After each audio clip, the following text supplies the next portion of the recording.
Is that you?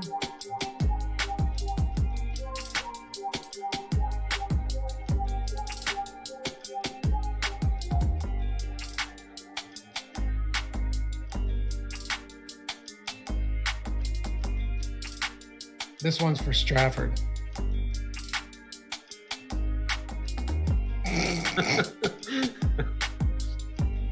You know, I say things just to annoy. Like, I don't even mean half the things I say. I just say it because I know he'll see it. That's me in general. I don't mean 80% of the things I say. I just like reactions. It's just fun to get reactions. Yeah.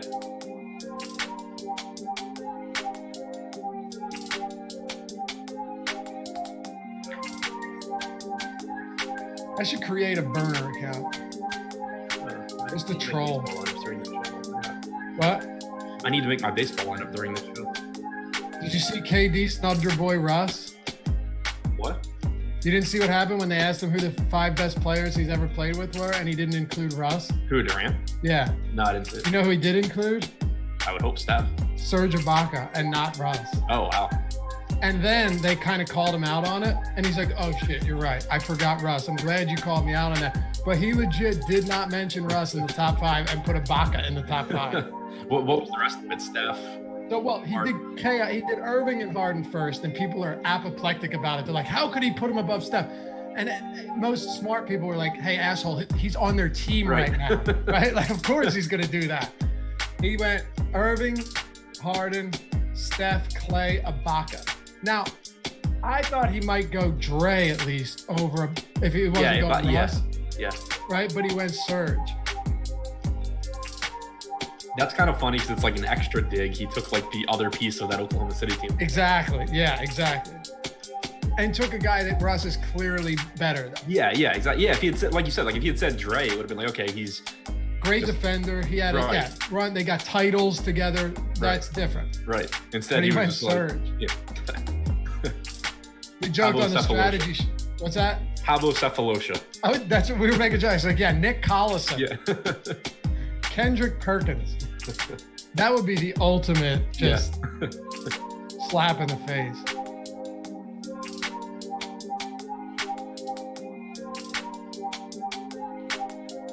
We're all updated, by the way, Jordan.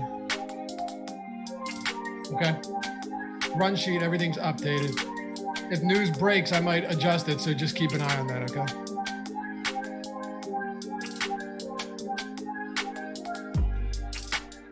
And I'm not listing all the Brooklyn players that are out because there's a million of them, but they actually impact this, so we'll get into that, Adam.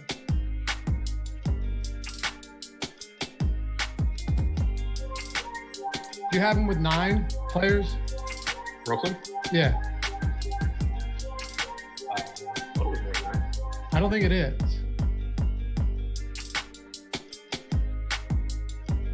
They have no Chioza, no Claxton, no Perry, no Tyler Johnson, no Harden, no KD. Yeah, but most of those guys have been out for a long time. I only see 9.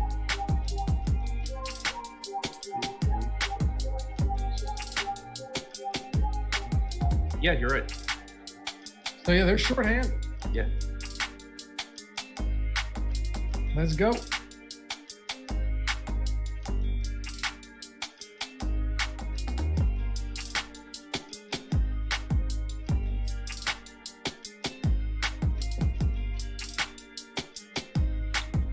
What's going on, everybody? Welcome to the Awesemo.com NBA Deeper Dive presented by No House Advantage. I'm Dave Loughran. On the Twitters at Loughy_D, LOUGHY_D. Give me a follow along with my man Adam Scherer. Monday through Friday, we're right here, right around the same time. He's at ShipMyMoney DFS on Twitter. We're talking basketball, 5-game slate today. Lots to jump into and a lot of key players, big name players out for this one. So how you feeling, brother?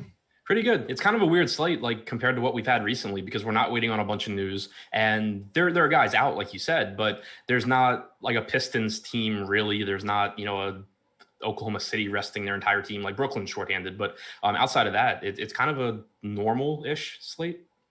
It feels like it, and it's going to be interesting. If you just heard us, I think the mics were hot, Jordan.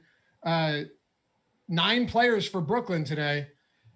Orlando's down a lot of players again.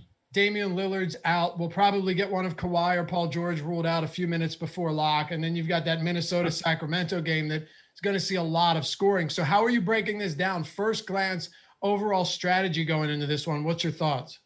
I guess straightforward is not really the word, but there should be a lot of like high scoring spots because you have that Minnesota Sacramento game that should have a ton of fantasy points, has a ton of really good plays. The Brooklyn New Orleans game has a lot of really good plays. And then you can kind of just like pick pieces from these other teams. The Clippers Portland matchup should be pretty good as well. So I think that for a 5-game slate, even one that has, compared to some other slates, relatively little value, I still think it's gonna be a pretty high scoring slate. It should be a pretty fun one to sweat.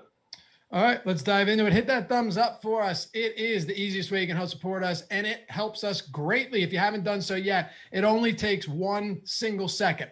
An additional second to click subscribe if you haven't done so yet. And if you want notifications when we go live, hit that bell as well. And if you want to join the YouTube channel, hit that little join button down there.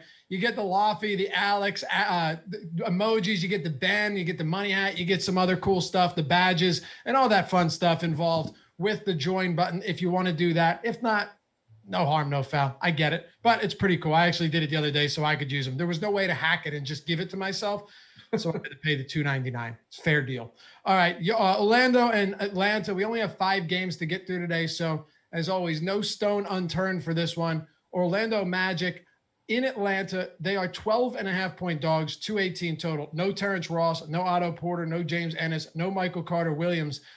They've been an entirely different team since the trade deadline. They shipped everyone off from Vooch to Gordon to Fournier. And this is what we've been dealing with for a while now. And now you take Terrence Ross out of the picture and a few other guys. What should this rotation look like tonight? And are there any prices that are good enough for us to say, all right, you know what? Given that this is an awful team, they're huge double-digit dogs in Atlanta, is there still something we can like from them on FanDuel or DraftKings? Yeah, and we basically saw the same version of this team against Houston on, I guess it was Sunday. And there's actually still some stuff that you can like here. I wouldn't necessarily say priorities because this team does have like a 103-point implied total. They are facing an Atlanta team that's relatively slow, although Atlanta has struggled a bit defensively recently as well. But there are guys that give you a pretty good ceiling when you consider how shorthanded Orlando is. What really stands out to me is you have Cole Anthony at 5,600 on FanDuel, 6K on DraftKings. He played 34 minutes on Sunday, and he's actually been a very productive fantasy option when he's gotten opportunities this year. He's played, trying to find it now in the deep dive, he's played 305 minutes this year without any of Vucevic, Aaron Gordon, or Evan Fournier on the floor. Over those 305 minutes, he's averaged 1.15 DraftKings points per minute. He has a 26.6% usage rate, a 33.5% assist percentage. He's had huge opportunities and he's taken advantage of them. So I think that, that's a mid-range option you can look to at point guard. You have Wendell Carter Jr., who played about 31.5 minutes last game, despite Mo Bamba being active. He's averaged about 1.15 fantasy points per minute since joining Orlando. Not a priority at center, I don't think, but someone that does offer some upside at that price point and probably will get a little bit less ownership than guys priced around him. And then you have Dwayne Bacon, who's only 3,800 on FanDuel, 4,200 on DraftKings. He played about 32 minutes last game. He's someone that has a 24+% usage rate without Vooch, Fournier, Gordon, or Terrence Ross on the floor this year. So, while he's not a particularly good player, it's an example of someone, somebody has to shoot the ball other than Cole Anthony, and you should get increased usage for Dwayne Bacon. So not a team where I'm like jamming a bunch of Orlando guys into my lineups, but I do think, using guys like Carter, Anthony, or Bacon sort of to round out lineups does give you some upside because they're going to be points from somewhere. Yeah, and when you pull up ownership, I think you're going to see a decent amount of ownership concentrated around players on teams that are missing like big name guys. But for Orlando right now, at least on DraftKings, you have a few guys that are in the double digits, 5-game slate, nothing crazy. Cole Anthony's at 20%, but you talked about Bacon. I mean, he's getting around 19% ownership, $4,200. And believe it or not, he's actually had a few big games because where else are they supposed to go on this team? So I think essentially what you're saying is someone has to shoot, right? It's not football or baseball where you can go without scoring any points.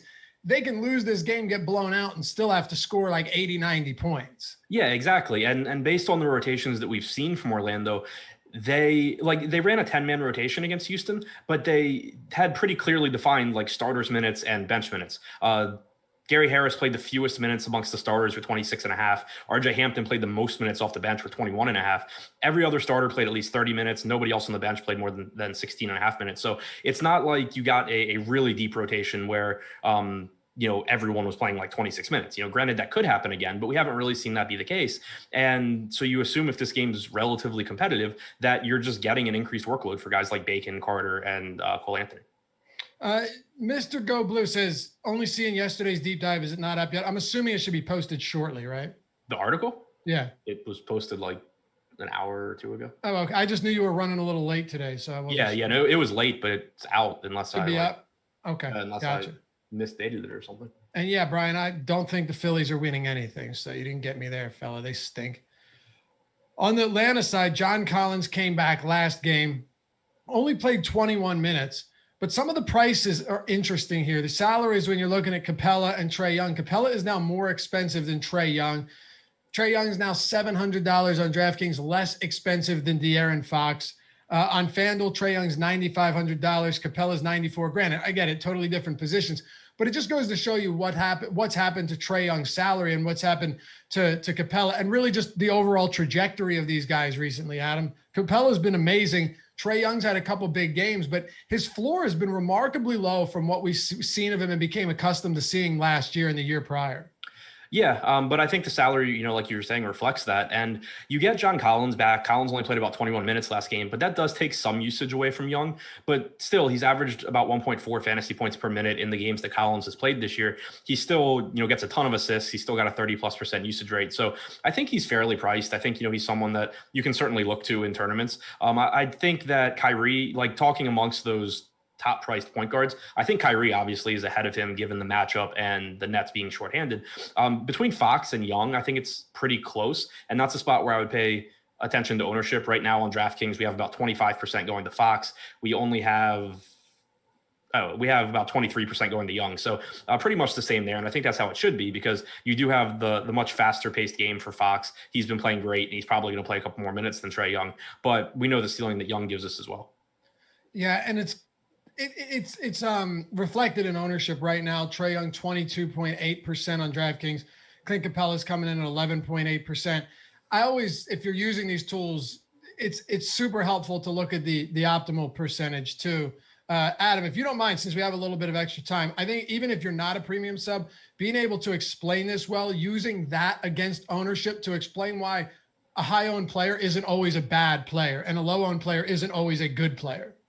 Yeah, exactly. There's kind of a couple ways to look at it, and a couple ways that it's important. For one, you can get an idea of if players are under-owned or over-owned, because there's a tendency, I think, to say, this player is X% owned.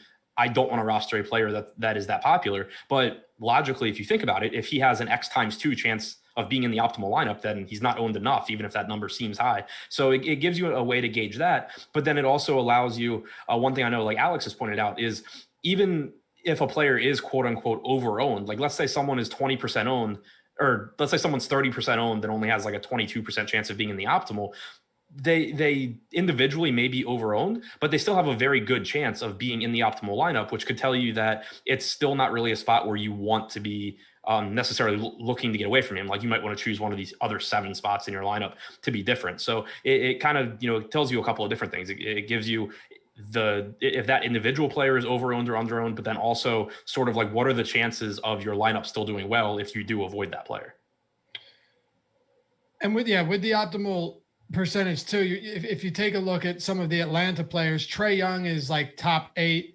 Clint Capella is a little bit further down there. So it's always helpful to compare that to ownership, just seeing where you're working with and how that's affected based on ownership, price, optimal lineup percentage. What are you doing with Capella at a 9K plus price point on both DraftKings and FanDuel? I think Capella is a really, really interesting tournament play because there's a lot of volatility, I think. And it shouldn't be that popular because when you think about the center position today, you have Towns in a great spot at the top. You have a couple of cheaper options that look good, like Enes Kanter and Hassan Whiteside, Wendell Carter Jr. from the other side of this game.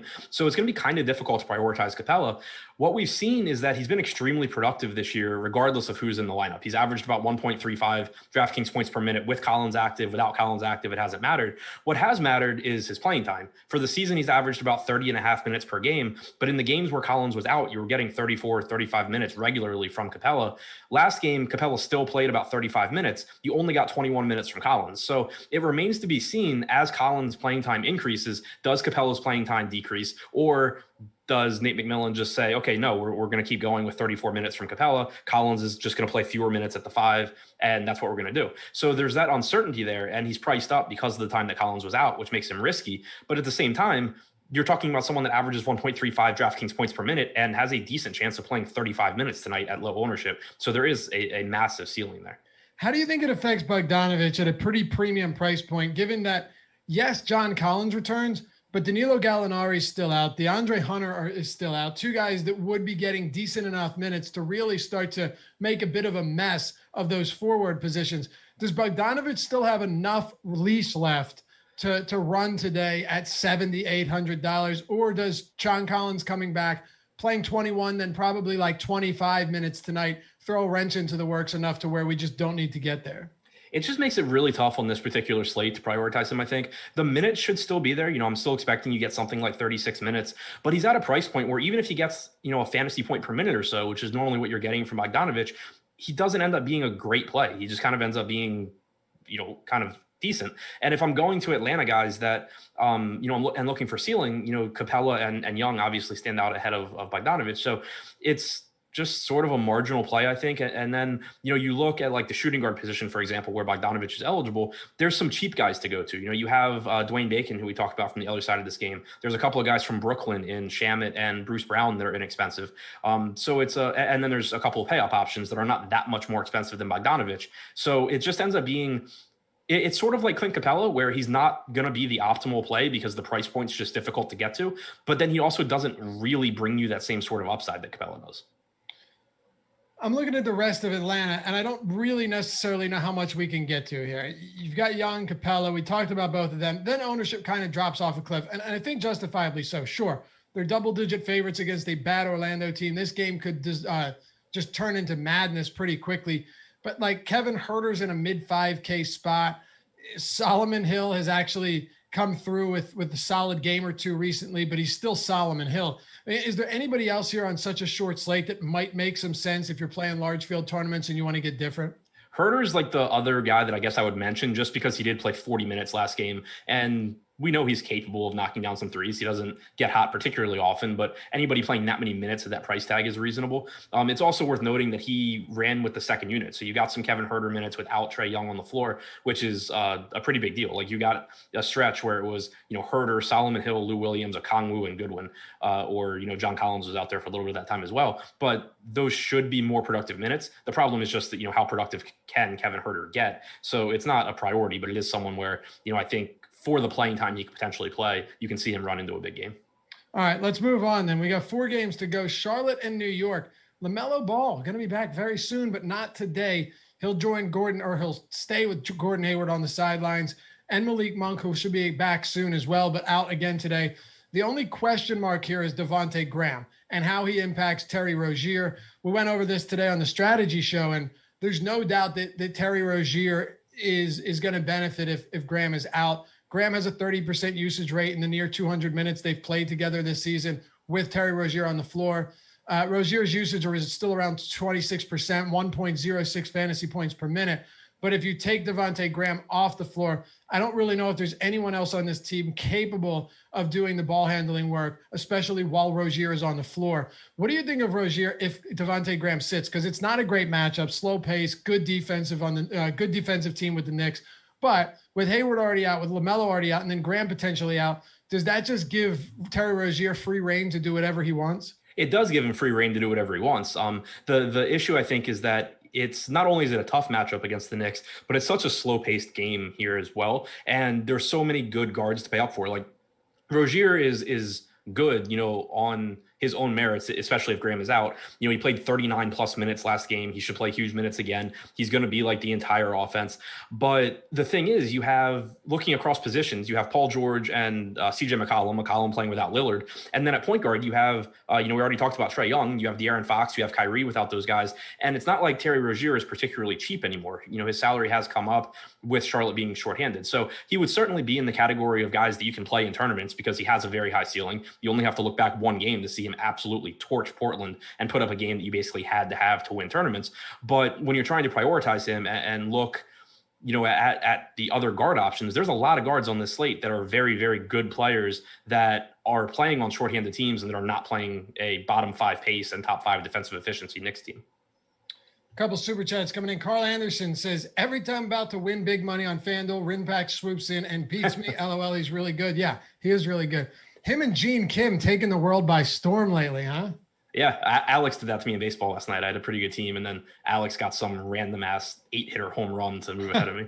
He always does, doesn't he? Yeah, I messaged Josh. I was like, I need to stop playing baseball tournaments with Alex. Yeah, seriously.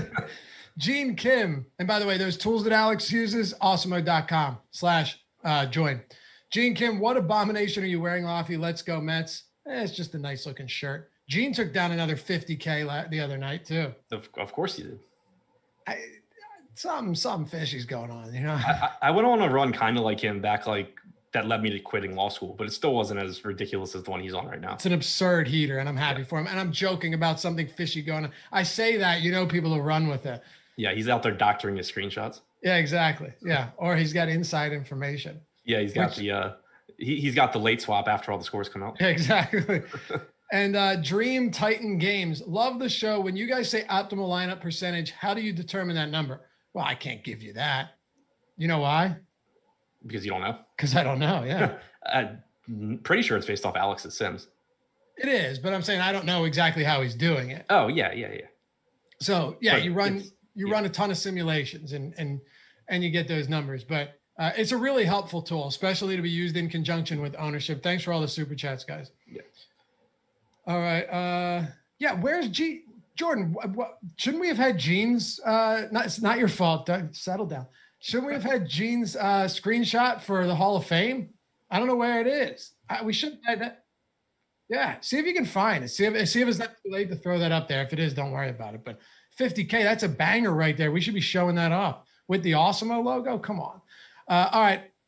So Terry Rozier, then, where do you rank him among the other guys in a similar price range? Because he's kind of in a land of his own today, at least on DraftKings. There's not really anybody priced around him that seems as appealing.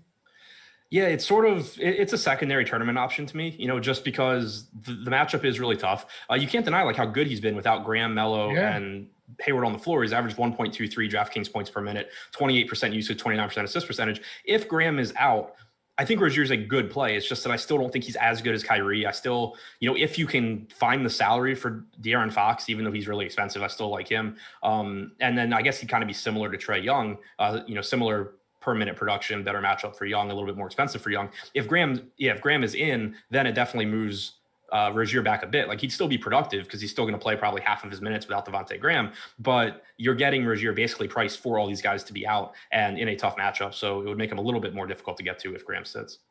The rest of Charlotte's been a popular team lately, just given all the injuries, but price tags begin to reflect their minutes, begin to reflect their production. And then you don't necessarily have that same value that you did before. Is PJ Washington, though, still somebody that stands out to you today? Yeah, especially on DraftKings at 5,400. I'm curious to see what Charlotte's starting lineup is going to be because you got 34 minutes off the bench from Washington last game. The playing time, of course, was aided by Vernon Carey picking up 2 fouls on the first possession of the game and then picking up fouls 3 and 4 within another 2 minutes of coming back in. But to me, the main thing is that PJ Washington played 34 minutes. So physically, he obviously can play 34 minutes and there's no sort of restriction there. I would assume he's back in the starting lineup tonight. If he's not, then I'd be a little bit concerned about his playing time. But if you're going to get 5,400 PJ Washington playing 30 to 34 minutes, he's averaged 0.95 DraftKings points per minute without Ball or Hayward on the floor this year. And, it's a tough matchup, but he's really cheap at a power forward position where I think from a roster construction standpoint, it's going to make sense to pay down at those forward spots because you have so many good guards to pay for that's one of the positions where I'd look to save money. So I think Washington stands out as a very strong option, particularly on DraftKings. Does anybody else stand out as even a decent option against the Knicks? Not really. I mean, Graham's priced up enough where I'm not too interested in him if he plays. Bridges is priced through the roof. Jalen McDaniels, I wrote up Jalen McDaniels in the deep dive using Jaden McDaniels pricing. I was like, he looks kind of cheap, but he's 5,500, not 3,900. So really tough to get there. It's pretty much just Washington and Rozier for me. All right. So the Knicks side, starting with Julius Randle, is where we need to go. Chat's already talking about him. I've seen several comments about Julius Randle today. It is weird because on a slate with 5 games and a lot of good teams, or at least a lot of good players from teams, you have no Harden, you have no Lillard, you have no Durant. There are a decent amount of players ruled out. So it leaves you with Towns, it leaves you with Randle, Kyrie Irving, De'Aaron Fox, Zion, and the like. Is it possible to pay north of 10K for Julius Randle today in this spot? Is it a decent pay up to be contrarian spot, or are we just getting a little bit too cute? No, I mean, I think it is. Like, I on the one hand, I think it's going to be tough because you do have all those guards to pay up for. But on the other hand, like, just kind of thinking about how your roster construction could look, you can pay down for 1 or 2 centers, depending what site you're talking about. You know, there are high upside, relatively inexpensive centers. You can pay down at shooting guard. You could use like Cole Anthony at point guard or something. And it might go a little bit overlooked because people are not comfortable projecting 40 plus minutes from players. But as expected, we've seen Tom Thibodeau with Alec Burks out. Instead of adding someone to the rotation, he's just playing his starters an obscene number of minutes. Julius Randle played 42 minutes in regulation last game, 47 minutes, including overtime. Played about 40 minutes the game before that. You know, I'm expecting we get another like 40 from him. This is a guy that over the last month is averaging 38 plus minutes per game. So you're probably getting 40-ish minutes from a guy that averages 1.3 DraftKings points per minute. And you know, it's not the most appealing game, but that's just a ton of playing time. And so it is someone that I think is still a strong option, even though there are so many other pay up options or guys that look good in that price range. Let's talk about Derrick Rose for a little bit. 24% usage, 25% assist rate, 0.97 DraftKings points per minute in 500 plus minutes as a member of the Knicks. He's been he's been pretty steady, but it's hard to really get a good idea of what his minutes are going to look like. Now, last time out, he played 35 minutes. Correct me if I'm wrong, but I believe that was an OT game, right? Yeah, he played 30 in regulation. 30 in regulation, which is still the most he's probably played for the Knicks in regulation. I would think it's at least close to it. But he played 30 minutes and had a solid game. He's 5,100. Alec Burks is out today for whatever that matters in terms of Derrick Rose. Do you think it's viable, or Derrick Rose is viable today at his current? I won't even talk about ownership because it's not significant enough, but can we get to Rose at all at 5,100? Yeah, I think so. It's not a priority for me, but it is someone that you can look to here because with Burks out, you certainly could see him approach 30 minutes again. And we know that he is a productive player. So I think he's fine. There is some risk there. Like that is one spot where the rotation could be a little different. Like you could see Elfrid Payton get one extra stint and take a few minutes away. You could see Emmanuel quickly get a couple of extra minutes, but more often than not, it's going to be Rose, I think, getting somewhere between like 26 and 30 minutes. So he doesn't stand out to me as a priority option, but he does have, there's no real doubt he has upside at that price point. Yeah. So he played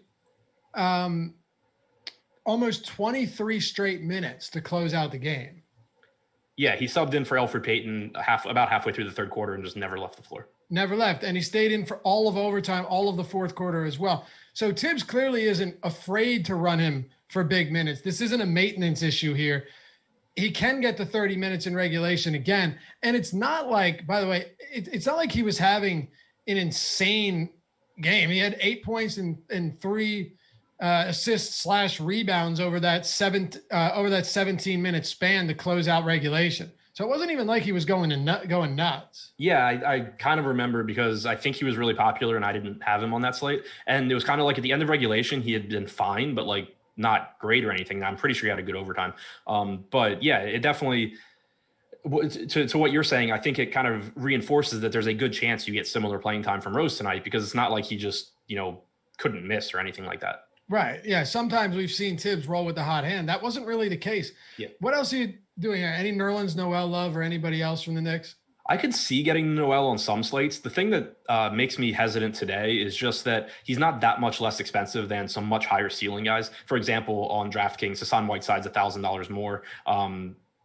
Cantor's 6,100, so it's not it's not a huge pricing difference. DeAndre Jordan's less expensive with Nick Claxton out, so it's just I think really tough to get to someone like Noel who doesn't produce at a high rate when he's out there. He's in a slow game, only about a 208 total here, so it's tough for me to prioritize Noel even though he is pretty cheap. All right, let's keep it going. And this is where we get interesting: Brooklyn and New Orleans. Unless you have anything else for the Knicks. Reggie Bullock deserves a mention on FanDuel. He's 3,800 and probably going to play 36 minutes. He's also Reggie Bullock, so he's probably not going to do much. And RJ Barrett though does definitely deserve a mention. He's another one. He played 40 minutes 2 games ago. He played 46 minutes in regulation last game. He's not a great fantasy producer, about 0.86 DraftKings points per minute, but he's pretty inexpensive and he's a small forward. So I think Barrett's actually a good player. The Brooklyn Nets have 9 active players, as far as we know, have 9 active players. No Harden, no Durant. Chose has been out. Claxton's out. Perry's out. No Tyler Johnson either. That leaves them with 9. Joe Harris, Kyrie Irving, Griffin, Bruce Brown, Jeff Green, Shamet, DeAndre Jordan, Johnson, and Timothé Luwawu-Cabarrot. 9 players against the New Orleans Hornets. God, I did it again. Pelicans. I did the same thing this morning. I don't know why I didn't even catch it. Yeah, I did it the same thing this morning. New Orleans Pelicans in a 235 total game with a 3-point spread. Obviously, Kyrie Irving is the guy that we look to first.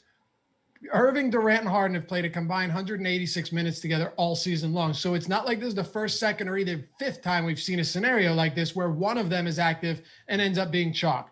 Kyrie Irving, 27.8% projected ownership on DraftKings, and on FanDuel, KI coming in at 50%. Now, let's start with him because I don't really think we even need to spend a lot of time on this, Adam, unless you have a total polar opposite opinion that I do. But it's tough to get away from Irving given the fact that he is the 1, 2, and 3 on this team right now outside of some Joe Harris spot up threes. Yeah, I mean, he's probably the best play on the slate. He's 9,900 on DraftKings is at least, relatively expensive. 9,400 on FanDuel, where he's cheaper than De'Aaron Fox and Trae Young, is insane. But you have a good matchup here against the Pelicans team that's 8th in pace over the last month. And then Irving he's played 4 games without Durant and Harden this year. He's averaged about 1.5 fantasy points per minute. And in his total playing time without those guys on the floor, he's averaged 1.55 DraftKings points per minute, has like a 35% usage rate.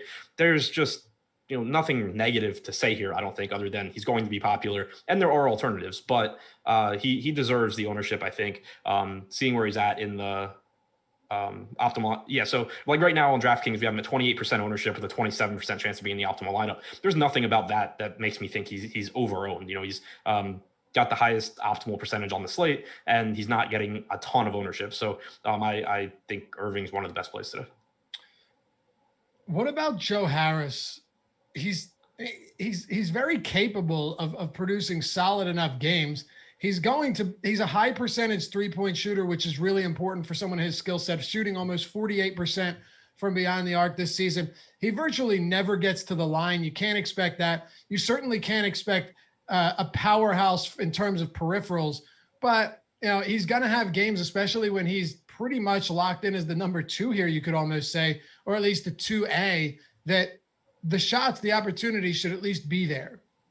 Yeah, and I think there's a pretty big pricing disparity on him as well. He's 5,900 on DraftKings, but he's only 4,600 on FanDuel. So he clearly looks like a better option on FanDuel. If you look at his numbers, it's kind of interesting because he's played 4 games without Harden and without Durant and with Kyrie this year. He's only averaged 0.6 DraftKings points per minute, only has like a 14.5% usage rate. But if you look at his total minutes for the season without Harden or Durant on the floor, he's averaged 0.95 DraftKings points per minute. If you put Irving on the floor, he's still at 0.85. And you would just expect him to be closer to that 0.85 number than 0.6 because he is a good shooter and he's going to get more looks without those guys out there. So in a good matchup against the Pelicans and, a team also that encourages 3-point shooting and a spot where he is going to get more looks. I think that especially on FanDuel, Harris is a good option here. That being shorthanded kind of solidifies his minutes as well, because there are definitely some games where Harris plays a few minutes less than we would like, but it's more likely you get those 33, 34 minutes from him with them being shorthanded tonight. I'd be interested to see, how NBA stats, you can see like how many wide open shots they have, what percentage of wide open shots. I'd be interested to see how many are with defenders close or near, like very close or nearby. I think it's very close and close compared to when you have one of Harden or 2 of Harden, Irving, and Durant on the floor. Then when you only have one of them and defenses aren't nearly as neutered in their ability to space out and actually defend the good players. Yeah, for sure. But like the flip side to that and kind of thinking about what the Pelicans like to do, I think you could see them just focus a ton of attention on Kyrie. Sure. And although I still don't think their game plan is going to be like, make Joe Harris beat us from three. It's more likely to be make Bruce Brown or TLC or someone other than Kyrie Irving or Joe Harris beat us. But you could see them, force some extra looks for Harris. Yeah. Do you think Harris on DraftKings, even though he's 5,900 and a much better play given his salary on FanDuel, do you think there's still some argument to be made that because of the 3-point bonus, he's at least somewhat viable, or do we still stay away from him there? He's viable. He's just viable in the sense of like, if I'm playing a bunch of tournament lineups, I'm sure I'll land on some Joe Harris. Right. But not prioritizing him yet. Yeah, exactly. Now, Bruce Brown is $1,000 less expensive on FanDuel. Blake Griffin's $5,000. DeAndre Jordan's $3,900. Claxton's out. And Landry Shamet is $4,400. So if you're looking for value, none of these guys are particularly great players, but most of them are cheap enough that we could at least make a decent argument for them today in a high-scoring game. Who do you think fits best tonight? Who do you like most outside of Irving? Yeah, I mean, there's a lot else to look at here. You mentioned Shamet, you mentioned Brown. Bruce Brown played about 30 minutes last game. He's averaged in his starts, or in the 4 games he's played without Harden and Durant, and with Kyrie's average 28 minutes. I'd assume you get around 30 from him here. He's averaged about 0.84 DraftKings points per minute. He's not a high usage guy, but he is a good rebounder for a guard. He's got about 11.5% rebounding percentage in those games that he's played. So he's a little more expensive than I would like, but still certainly someone you can look to.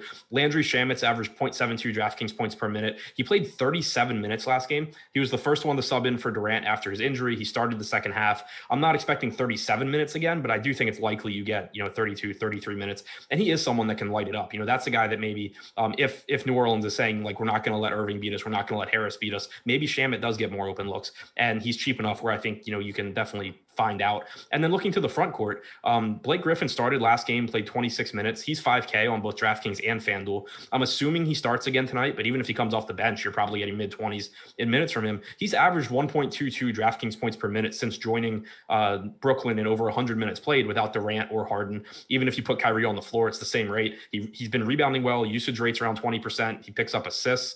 So I think, you've seen Griffin sort of come back to life since going to the Nets, and I think he's cheaper than he should be. And then you mentioned DeAndre Jordan. He's been in and out of the rotation, didn't play at all last game, but now without Claxton, I assume Jordan's playing the backup center minutes. Claxton played 24 minutes last game. I think you probably get 22 to 24 from Jordan. And at 3,900, if you are paying down at center, I think that's the spot you go to.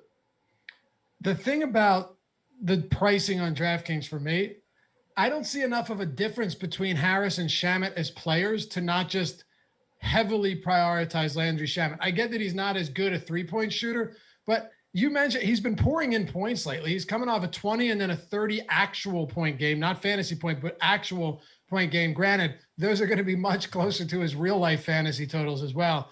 But like the shot volume hasn't been far off from Joe Harris. The shot volume has been up there as well. Landry Shamet getting the $1,500 discount just seems like it makes a lot of sense there. Yeah, and like Joe Harris is the better fantasy producer, but when you kind of think about like how they're going to get to a big game, it's the same sort of thing. One of them is just going to knock down 7 threes. Right. You're going to be like, damn, they shot really well tonight. I wish I had them. In a situation like that, you kind of may as well just take the cheaper one. Like you were saying, on DraftKings where there's a big price difference. Like on FanDuel, there's a $200 price difference. Just give me the guy who's better and give me Joe Harris. Right.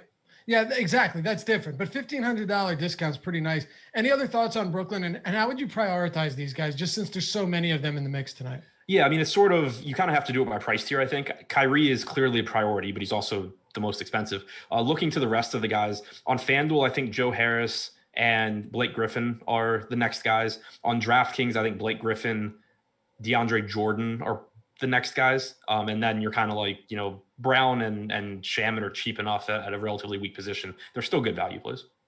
Let's talk about the Pels, starting with Zion Williamson. He's $9,700, excuse me, on DraftKings. On FanDuel, Zion, $9,800, getting a decent amount of ownership there. Optimal Lineup Tool has Zion with a 30% optimal percentage on FanDuel, so pretty close to his ownership there. On DraftKings at 9,700, I got to find him while he's all the way down there. But Brandon Ingram is way higher. I don't even see him. Maybe I missed him because there's no way he's that low. Oh, there he is, 18%. So pretty much right in line with his ownership today. Do we go to Zion heavy today in a high-scoring game? I think it's really tough because on the one hand, I like Zion. I think it makes him a good tournament play, what I'm about to say. But we already kind of said how saving money at power forward is going to be a way to build a really strong lineup tonight because it's going to let you pay up at center. It's going to let you pay up at point guard. If you are paying up at power forward, what gets difficult for me is that Zion's been great, and he's averaged 34.5 minutes per game over the last month, but he's similarly priced to Julius Randle, who, while the game isn't as appealing, is probably still going to play 4 to 6 minutes more than Zion and produce on average at the same rate. So it just still makes it really tough to put Zion ahead of Randle, but it probably does also drive down the ownership because, anybody that is taking that lineup, that roster construction build is probably going to prioritize Randle because he projects better. So you are still getting a very high ceiling for Williamson. I mentioned it in the deep dive today that, he's been good all season long, but if you look at his rates recently, they picked up across the board. He's played 13 games with Lonzo and with Brandon Ingram, both active over the last 2 months. His usage percentage is up 2 points. His rebounding percentage is up almost a point, and his assist percentage is up about 2 points. He's averaged 1.33 DraftKings points per minute. Zion's really good. No issues with rostering him other than it's tough, I think, to pick him ahead of Randle if you're, not worried about ownership. This is one of the reasons we reference the boom bust tool all the time and the optimal lineup percentage. I know you talk about it a lot. It gives you their boom score, which you can read if you're curious. It's just the probability of having or achieving 5x plus 10 fantasy points from their salary. Bust is probability of failing to achieve 5x fantasy points from salary. But I'm sure you noticed this. Brandon Ingram has one of the bigger spreads between ownership and optimal percentage on the slate, which is kind of interesting going into this one against Brooklyn. Yeah, for sure. And it kind of felt that way, like intuitively, when I wrote the deep dive today, because I looked at Ingram and it was like, well, it's a good price. It's a good matchup. He's a good player. Like, everything looks good. But then I almost didn't even include him in the article because I was just like, I don't really know how to put him into lineups when, if you're paying up at small forward, you have Kawhi Leonard, and there's a lot of value options that look really good. So it's a position where I think from an optimal roster construction standpoint, you're going to save money. So I think, intuitively that kind of makes sense where he has almost a 24% chance of being in the optimal on DraftKings, only 18% ownership because he's just sort of at an awkward price point where he's not overpriced. But when you start constructing your lineups, you're typically going to just be forced down there. So I do think it's a good spot to look to in tournaments. Anybody else for New Orleans on either site? No, I think that's about it. All right, Jordan, we good to set up, go to Hall of Fame? We got some big ones for today. Is that a hickey on your neck? It is, isn't it? I saw it yesterday. Go like this. Go like this. Tilt your head. Oh my God. You got beat up, bro. Oh man. This is why we need producer cam. What's that? I didn't know if it was a hickey or a growth. I didn't want to say anything. Is it a growth? If so, I apologize. Okay. No, it's not a growth. We need producer cam, big time. Let's do Hall of Fame right now. All you got to do to make things happen, get a free month of Awesemo Plus, $100 value. Download the Awesemo avatar. Use it as your avatar on any site. If you place top 3 in a contest with 5,000 people or 5,000 entries or more, boom, not only are you winning money, but you're also getting a free month. Now you might say, well, what does that matter? Why would I want that? I just want a ton of money. Well, it's not true because we have people that'll place $40 in a nickel contest or $60 in first place, and there's a ton of entries, and they're getting a subscription that's worth more than they want. I mean, it's huge. So not only that, but you also get featured on our Hall of Fame page. It's fun stuff. We love to go through it. This is a fun one for me. These are our guys, actually. Clean Air Act is Jake D behind the scenes that does this graphics work. And then you got your boy Nerd Ass Greg tied for first in this MMA Mini Max.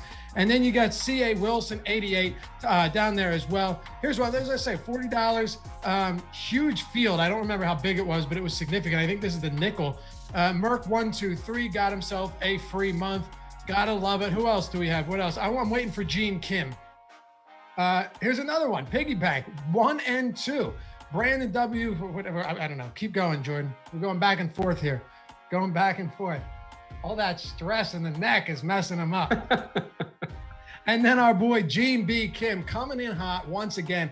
50K. Another banger from Gene.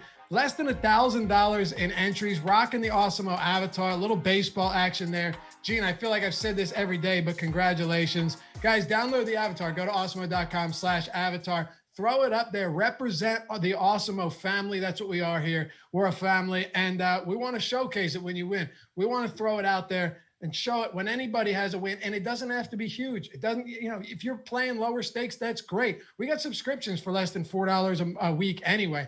You want to check all the tools out that these guys use, that Alex Baker built and uses himself every day, that we got some of the greatest minds in the industry.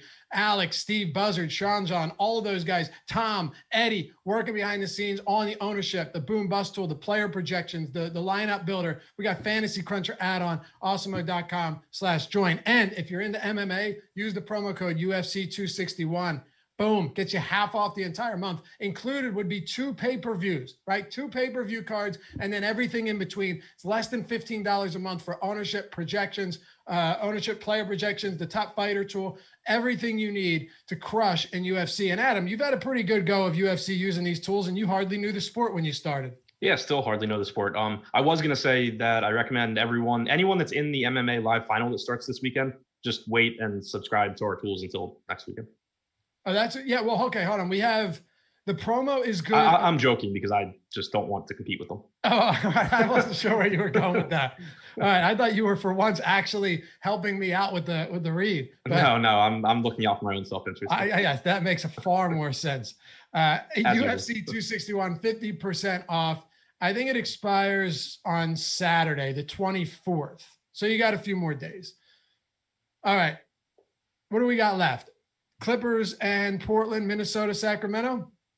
Yeah. Let's go to the Clippers and Portland. LA Clippers in Portland. 7-point favorites, 223 total, 223.5 total. No Damian Lillard for this one. That's big. But the Clippers, as it stands, only going to be without Ibaka and Beverly, who have been out for a while now. How are we tackling the Clippers? Is there anything even solid right here, assuming they play and we don't have any late scratches? I think, like Paul George and Kawhi both look good. It's a good matchup against Portland. They don't defend well, but you do have to keep in mind that they're both priced up a little bit, especially on FanDuel. You have Kawhi at almost 10K, 9,200, a little bit easier to stomach on DraftKings. Slight concerns with his playing time last game. That game was a blowout, so the fact he played 22 minutes isn't really concerning. I'm a little bit concerned he only played about 15 minutes in the first half in his first game back after missing 4 games, but I still assume he's playing close to his normal 34, 35 minutes if this game's competitive. Paul George, obviously not as good with Kawhi active, but still about a 28.5% usage rate, still averages about 1.3 DraftKings points per minute when Kawhi's been active this year. So I don't have an issue with either of those guys, but they're still, I think, better plays at their positions if you're, not just thinking, tournament. Okay. By the way, James Harden experienced the setback while conducting on-court rehab and will be out indefinitely with hamstring. With hamstring strain. Yeah, I saw that pop up. It sucks. Like, I want to see this team actually healthy.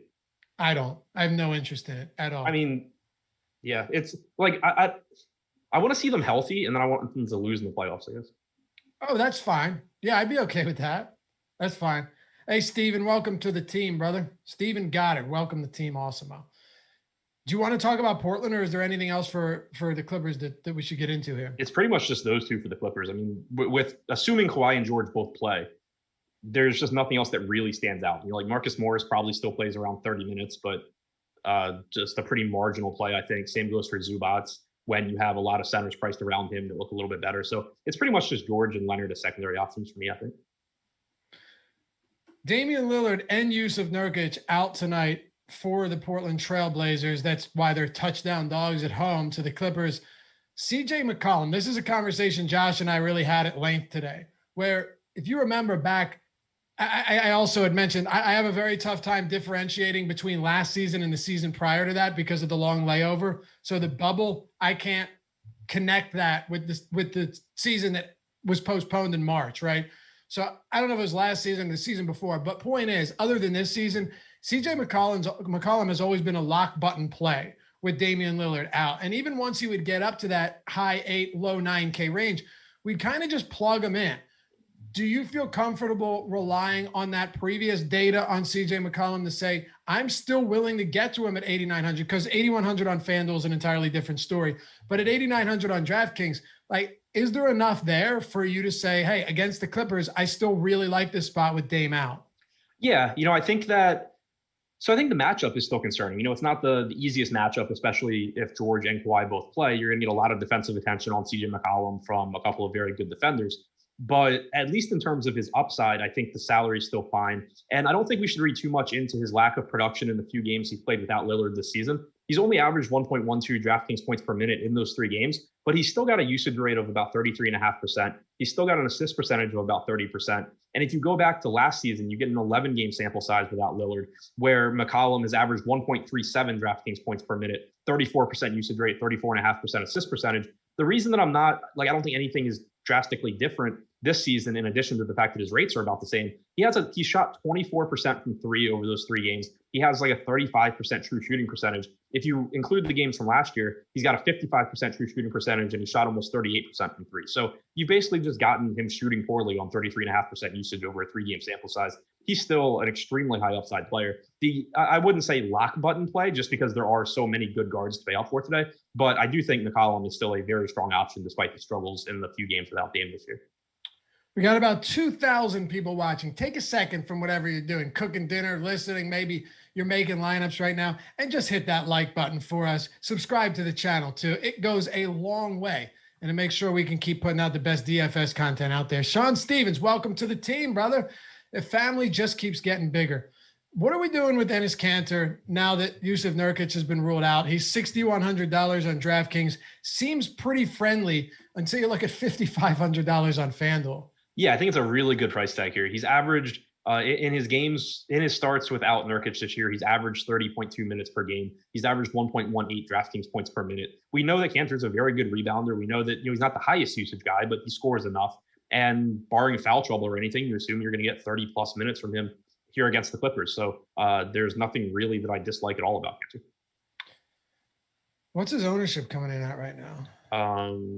On DraftKings, 24% ownership, 24% chance of being the optimal.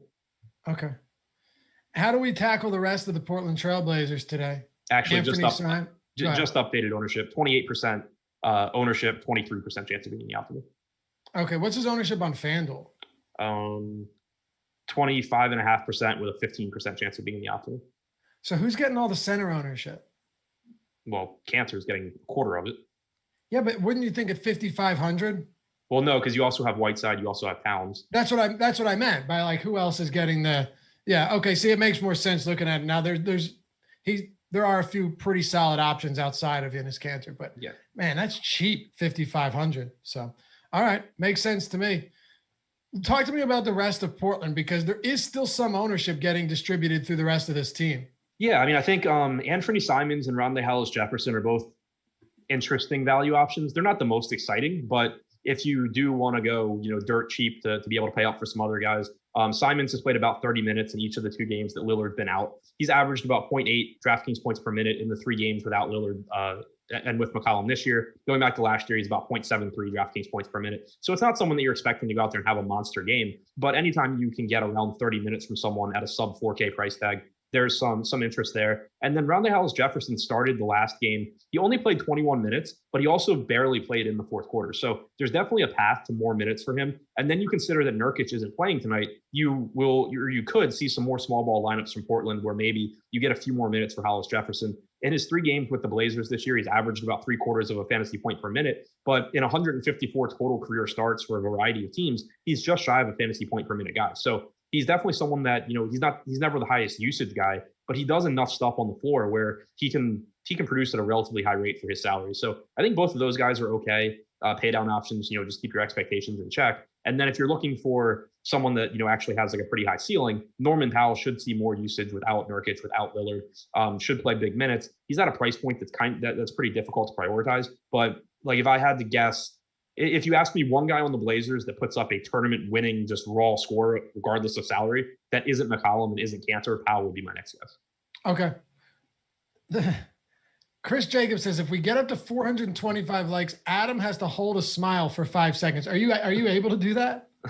Never done it in my life. No, I didn't think so.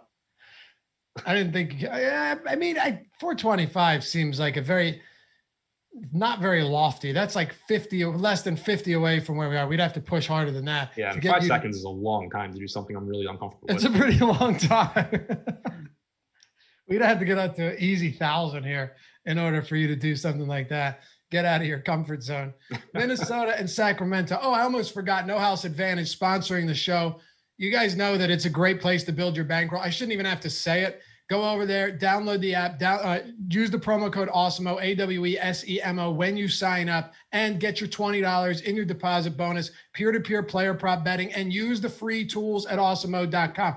It's a trifecta here. You get the bonus, you use the free tools, and I forget what the third one is, but what else do you need? Oh, I know. The props are static. They don't change throughout the day. So there's no amount of money or bets that come in on them that are going to change them. So you can weigh them up against the player prop tool that we have totally free that Alex Baker made at Awesemo.com. You have the optimal lineups tool.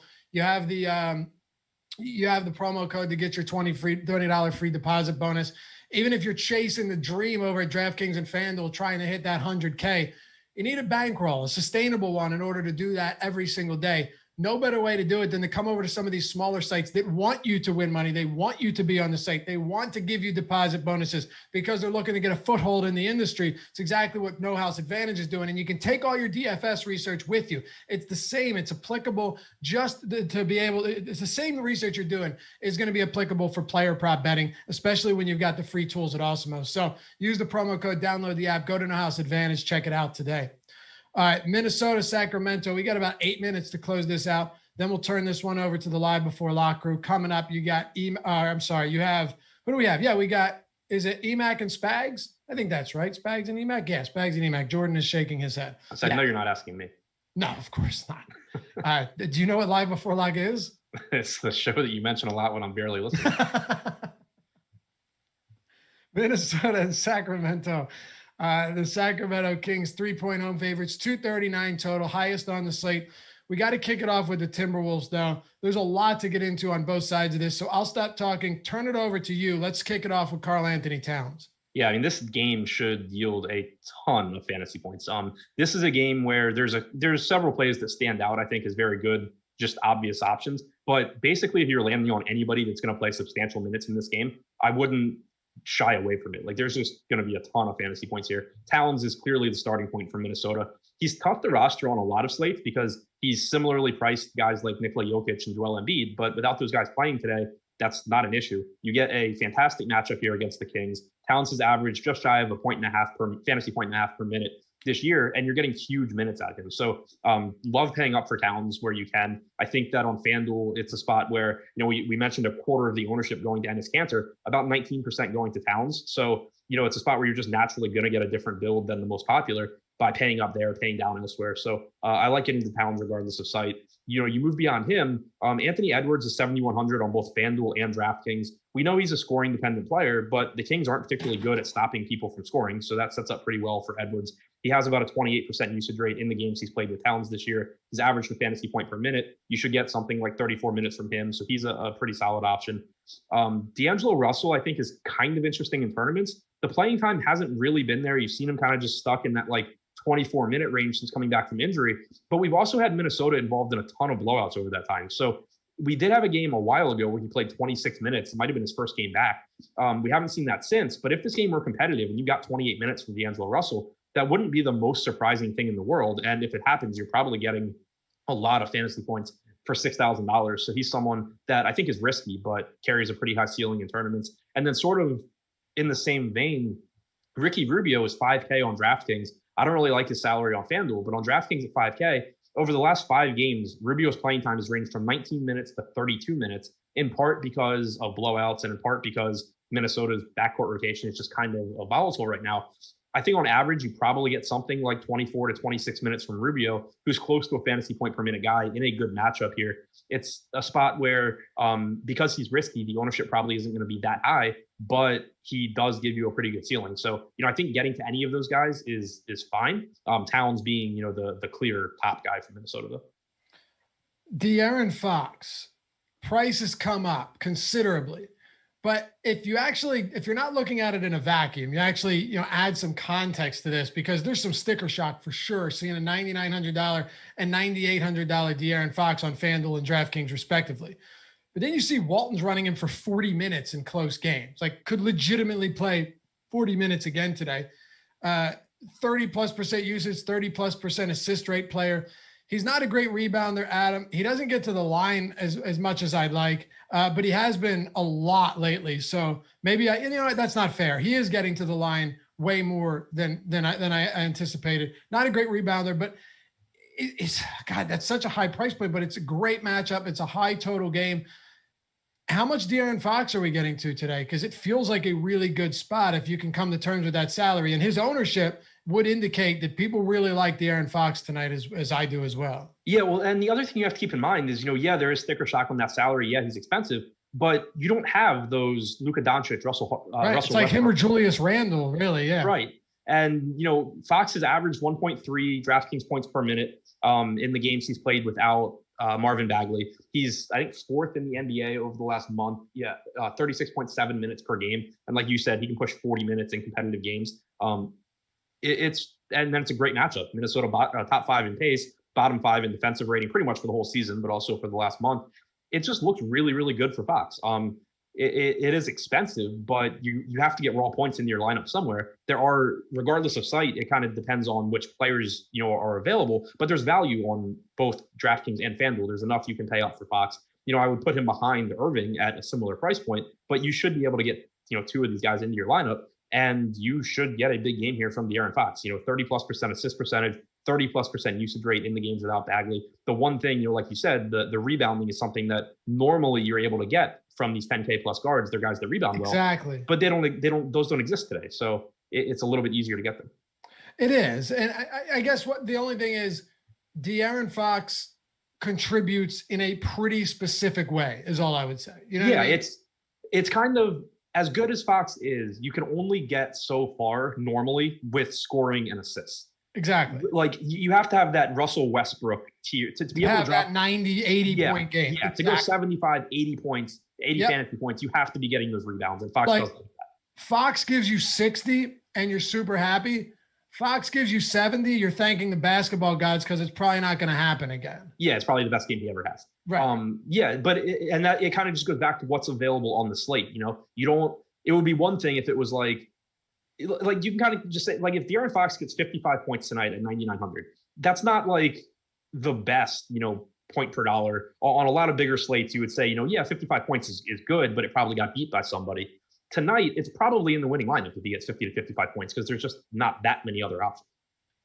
Dwayne Edmond, welcome to the team, man. Hey, we just keep piling on. Dwayne Edmond, welcome to Team Awesemo, hitting that join button, making things happen. All right, so outside of Fox, I've got to ask you about Hassan Whiteside. He's one of the most, my favorite word, enigmatic players out there. His minutes are all over the place. You have no idea. When you talk about volatility, would you agree very few players, because not only is he volatile to begin with, well, really, he's not. It's Luke Walton. It's the minutes that are volatile, which make his production volatile. And now we're not paying $3,400 for him like we did 2 games ago. He's $5,800. So if you're playing and paying for Whiteside, it's not really where he can play 12 minutes and actually still potentially get you there with 2+ fantasy points per minute. You're going to need at least 20+ minutes from him to get there today. Do we pay for Hassan Whiteside against the Timberwolves if he starts? I love Whiteside in tournaments if he starts. He scares me for all the reasons you said, mostly Luke Walton. But, the minutes still aren't guaranteed. Like, you go back, you look 2 and 3 games ago, he played like 24, 25 minutes. Yeah, and then he got in foul trouble in the first half, but didn't play any of the fourth quarter. Right. And so last game he started against the Mavericks, he only played 18.6 minutes, which I'm sure is going to scare people away. But when you look at that game, he picked up 1 foul in his first quarter rotation. 2 to start the second rotation. Yeah, he played 7.5 minutes in the first quarter, picked up 1 foul, subbed back in at the start of the second quarter, picked up 2 and 3 within 2 minutes, didn't come back in the rest of the half, came in, played like 8.5 minutes in the third quarter, but then never came back into the game because Sacramento closed small with DeLon Wright, Terrence Davis, De'Aaron Fox, Harkless, and Harrison Barnes. Could they do that again? Of course they could. But you have this matchup now against Karl Anthony Towns. I think it's a lot less likely that they go with that small lineup. I think it's more likely that you see Whiteside out there. Granted, Towns is someone that can still stretch the floor, can make life difficult for anybody. But I think Whiteside is more likely to close this game than he is against the front court of, Maxi Kleber and Kristaps Porzingis. So if he can stay out of foul trouble here, you're talking about someone that averages 1.3 DraftKings points per minute, is around $5,500, and could play 26 or so minutes here. The other thing, looking at the boom bust tool, you have him at basically the same price point as Enes Kanter. So it's always really interesting, especially when you talk about center, because there's less roster flexibility at that position. It's really interesting to look at chances of success there. You have Enes Kanter on DraftKings getting 28% ownership with a 23% chance of being in the optimal. Hassan Whiteside has a 25% chance of being in the optimals, getting less ownership at a cheaper price tag. On FanDuel, you have very similar optimal lineup percentages between the two, and you have almost twice as much ownership going to Kanter. Is there any guarantee that Whiteside outscores Kanter today? Of course not. But that's a spot where you can just very clearly look at the numbers. Enes Kanter is a very good play. You should be playing Enes Kanter in lineups tonight. Like, he's one of the better center options. But you can just look at between those two players. And if you were to just play this slate 1,000 times, and every time you wanted to put in Enes Kanter, you clicked on Hassan Whiteside instead, you're coming out ahead. All right. I like it. Man, we're going to need a bigger table. King Hodge, welcome to Team Awesemo. Oh, man. Gotta love it. Okay, we are absolutely up against it. I'll let you close this one out. We got the Fox. We got the Whiteside. Those are the two guys I wanted to hit on most. Quickly wrap up the rest of the Kings, and we will say goodbye and turn this over to EMac and Spags. Harrison Barnes is the other one that I think is going to show up the most often. He's only 6K at power forward on FanDuel, which is really, really nice. 6,700 on DraftKings is fine as well, given the matchup. He's second in the NBA in minutes per game over the last month behind Julius Randle. So, you know what you're getting with Barnes. You can also, though, take some, tournament flyers on guys like Buddy Hield, Tyrese Halliburton, DeLon Wright. Halliburton only played about, I think, like 20 minutes last game, but we've seen more often than not you get like 30 from him. So I think to some extent it's kind of on game flow and how he's playing, but that's the kind of guy where he could certainly have a big game here against Minnesota. If he doesn't play a bunch of minutes, DeLon Wright probably is. Wright is 4,100. He's played at least 23 minutes in 3 out of his last 4. These are guys that you shouldn't be prioritizing, but you can use to round out a lineup because, again, there's just going to be so many fantasy points scored in this game. All right. I love it. Thanks as always for hanging out, guys. We love you. I love reading this chat. It gets out of control sometimes, but I think that's what makes it as much fun as it is. Hit that thumbs up. And while you wait for Spags and EMac, because we're almost at 500 likes, we can't sit at 478. Hit that subscribe button if you haven't done so yet. It only takes a second. It'll help bide the time as you wait for Live Before Lock to start. Coming up right now, this is the Deeper Dive presented by No House Advantage. Good luck tonight, guys. Remember, tweet your winners. The Awesemo Hall of Fame handle. Tweet them to me. Get yourself up on the board. Go to awesemo.com/join if you want to check out all of our tools. Peace.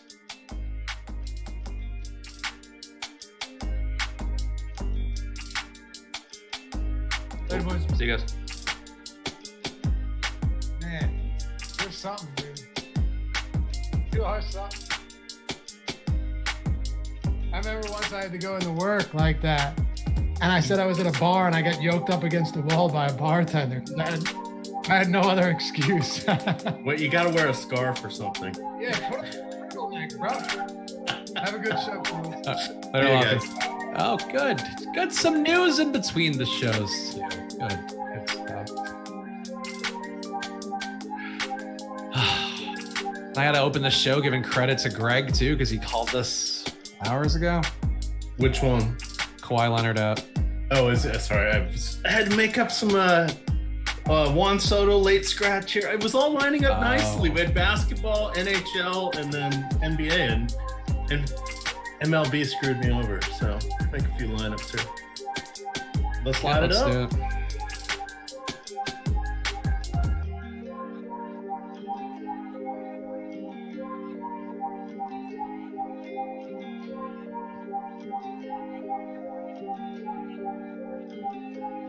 What is up, guys? You got about 1 hour left to lock today for today's NBA slate. We're going to take you through everything you need to know for this 5-gamer that is already changing before Loughran and Adam gave you guys all the details about the games. That is the fun of the NBA, but I am Chris Spags, joined by a man I have not had in my life nearly enough since the late slate show. Took a little hiatus because of MLB starting up. But you know him, you love him. He's your old pal, EMac. How you doing, EMac? I'm doing all right. Thanks, Chris. It's good to be doing a show with you again. I'm filling in for Eric here. He's unable to be here. I heard your impression of him today. I was walking the dog and I heard you on the tip-off show. I didn't know. I thought it was Eric because I was listening on my I was listening on the headphones. Eric, even getting it from EMac now. His fellow Eric Giving a Team little. Eric. But it's funny because actually I think I'm on the show or at least somebody told me I was switching shows because I was filling in for Eric. So somehow we're both filling in for our pal Eric Lindquist, who send your well wishes to. I know he's competing in a golf tournament. That was a pretty serious one for him where I think he's like somewhere between amateur and pro. And obviously it'd be great to see him rise through the ranks here, of course, because we do appreciate our pal Eric Lindquist. So show him a little love on Twitter at Eric Lindquist. But let's talk about this slate. Actually, before we do, I need to give the quick plug here. And I've got an interesting wrinkle for you guys today after I get the Awesemo plug out. So first of all, make sure you get access to all the great Awesemo Plus tools and content for nearly every DFS sport out there with an Awesemo Plus weekly pass for $29.95. It includes premium content, all the premium content and tools that we have on Awesemo.com, including player projections, ownership projections, our premium Slack channel, lineup builder, and of course the boom bust tool that we reference a lot on here. We also have a special MMA deal running for UFC 261 Usman versus Masvidal on April 24th. Get 50% off your first month of Awesemo Plus MMA when you use the promo code UFC 261, just $14.98 for 30 days of Awesemo Plus, which includes the fighter projections, the ownership projections, the top fighter tool, which is a lot like the boom bust tool. Lots of ways to make money for that big fight card coming up. I think there are actually 2 big pay-per-views coming up that you can get in this time period. So go to awesemo.com/join, check out the NBA packages, or get that UFC deal with the promo code UFC 261. But here's something I was thinking about today on our host call, EMac, which actually EMac didn't even show up to today, just left us all with lacking in EMac. It was an NBA host call, and EMac, you missed so many important things, including one point that I think is important is that these live before lock shows we have here, we appreciate all of you guys tuning in, but I think sometimes with the news of the NBA, the Kawhi Leonards of the world getting ruled out, we just don't have enough time for you guys to give you guys the answers you want. So here's my deal for you. You got 513 likes right now at the halfway point of the show that we call money time on here. I'm going to flip my hat. If you guys get to 1,000 likes, I'll give you guys the top 5 owned plays on DraftKings and FanDuel for free. And not only that, if you get that 1,000 likes, I'm going to try out a Q&A segment here where you can put your questions in the YouTube chat, and I will randomly pick some questions to answer, dedicated 5 minutes to you guys answering your questions here on YouTube. So smash that like button now. I know it's something that, as the shows get bigger, as the news gets crazier, hard to keep up with your guys' either or questions or whatever else you want to know sometimes in chat. We try to grab some here and there, but never have the time to dedicate to it. But I think today on a 5-game slate, we can try it out. So smash that like button now, get us to 1,000 likes, and you'll get a little Q&A money time. And EMac, now I'll give you 30 seconds to rebut me pointing out you completely bailed out. Well, I had a regular day job call. Eric Lindquist reaches out to me and says, "Hey, can you join the call?" And I said, "No, I'm on another call." He goes, "Well, it's not working for me." I said, "Did they forget to do the call like they usually do?" Shots fired at you, Lofty, because you're the one in charge of it.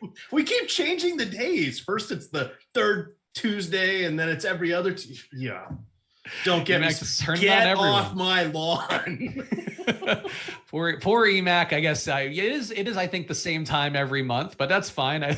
Neither here nor there. Either way, if somebody's on paternity leave, okay, all right, we'll see. Yeah. If you guys do want to see that Q&A segment getting its debut today, hit that like button, get us to 1,000 likes. And honestly, either way, I'm going to give you guys top 5 owned plays on DraftKings and FanDuel. But if you don't want to see it, then screw it. Don't hit the like button. I don't know, but hit the like button and subscribe because we have content going on the channel all the time.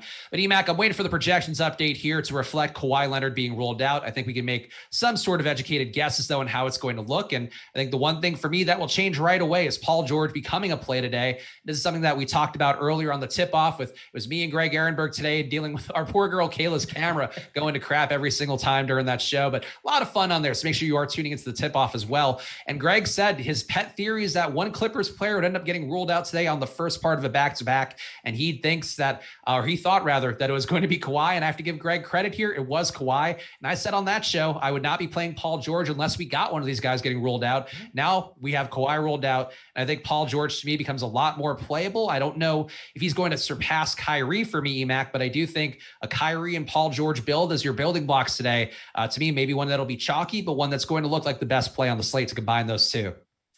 All right. So the front end and the back, do we know who they are playing tomorrow? Memphis.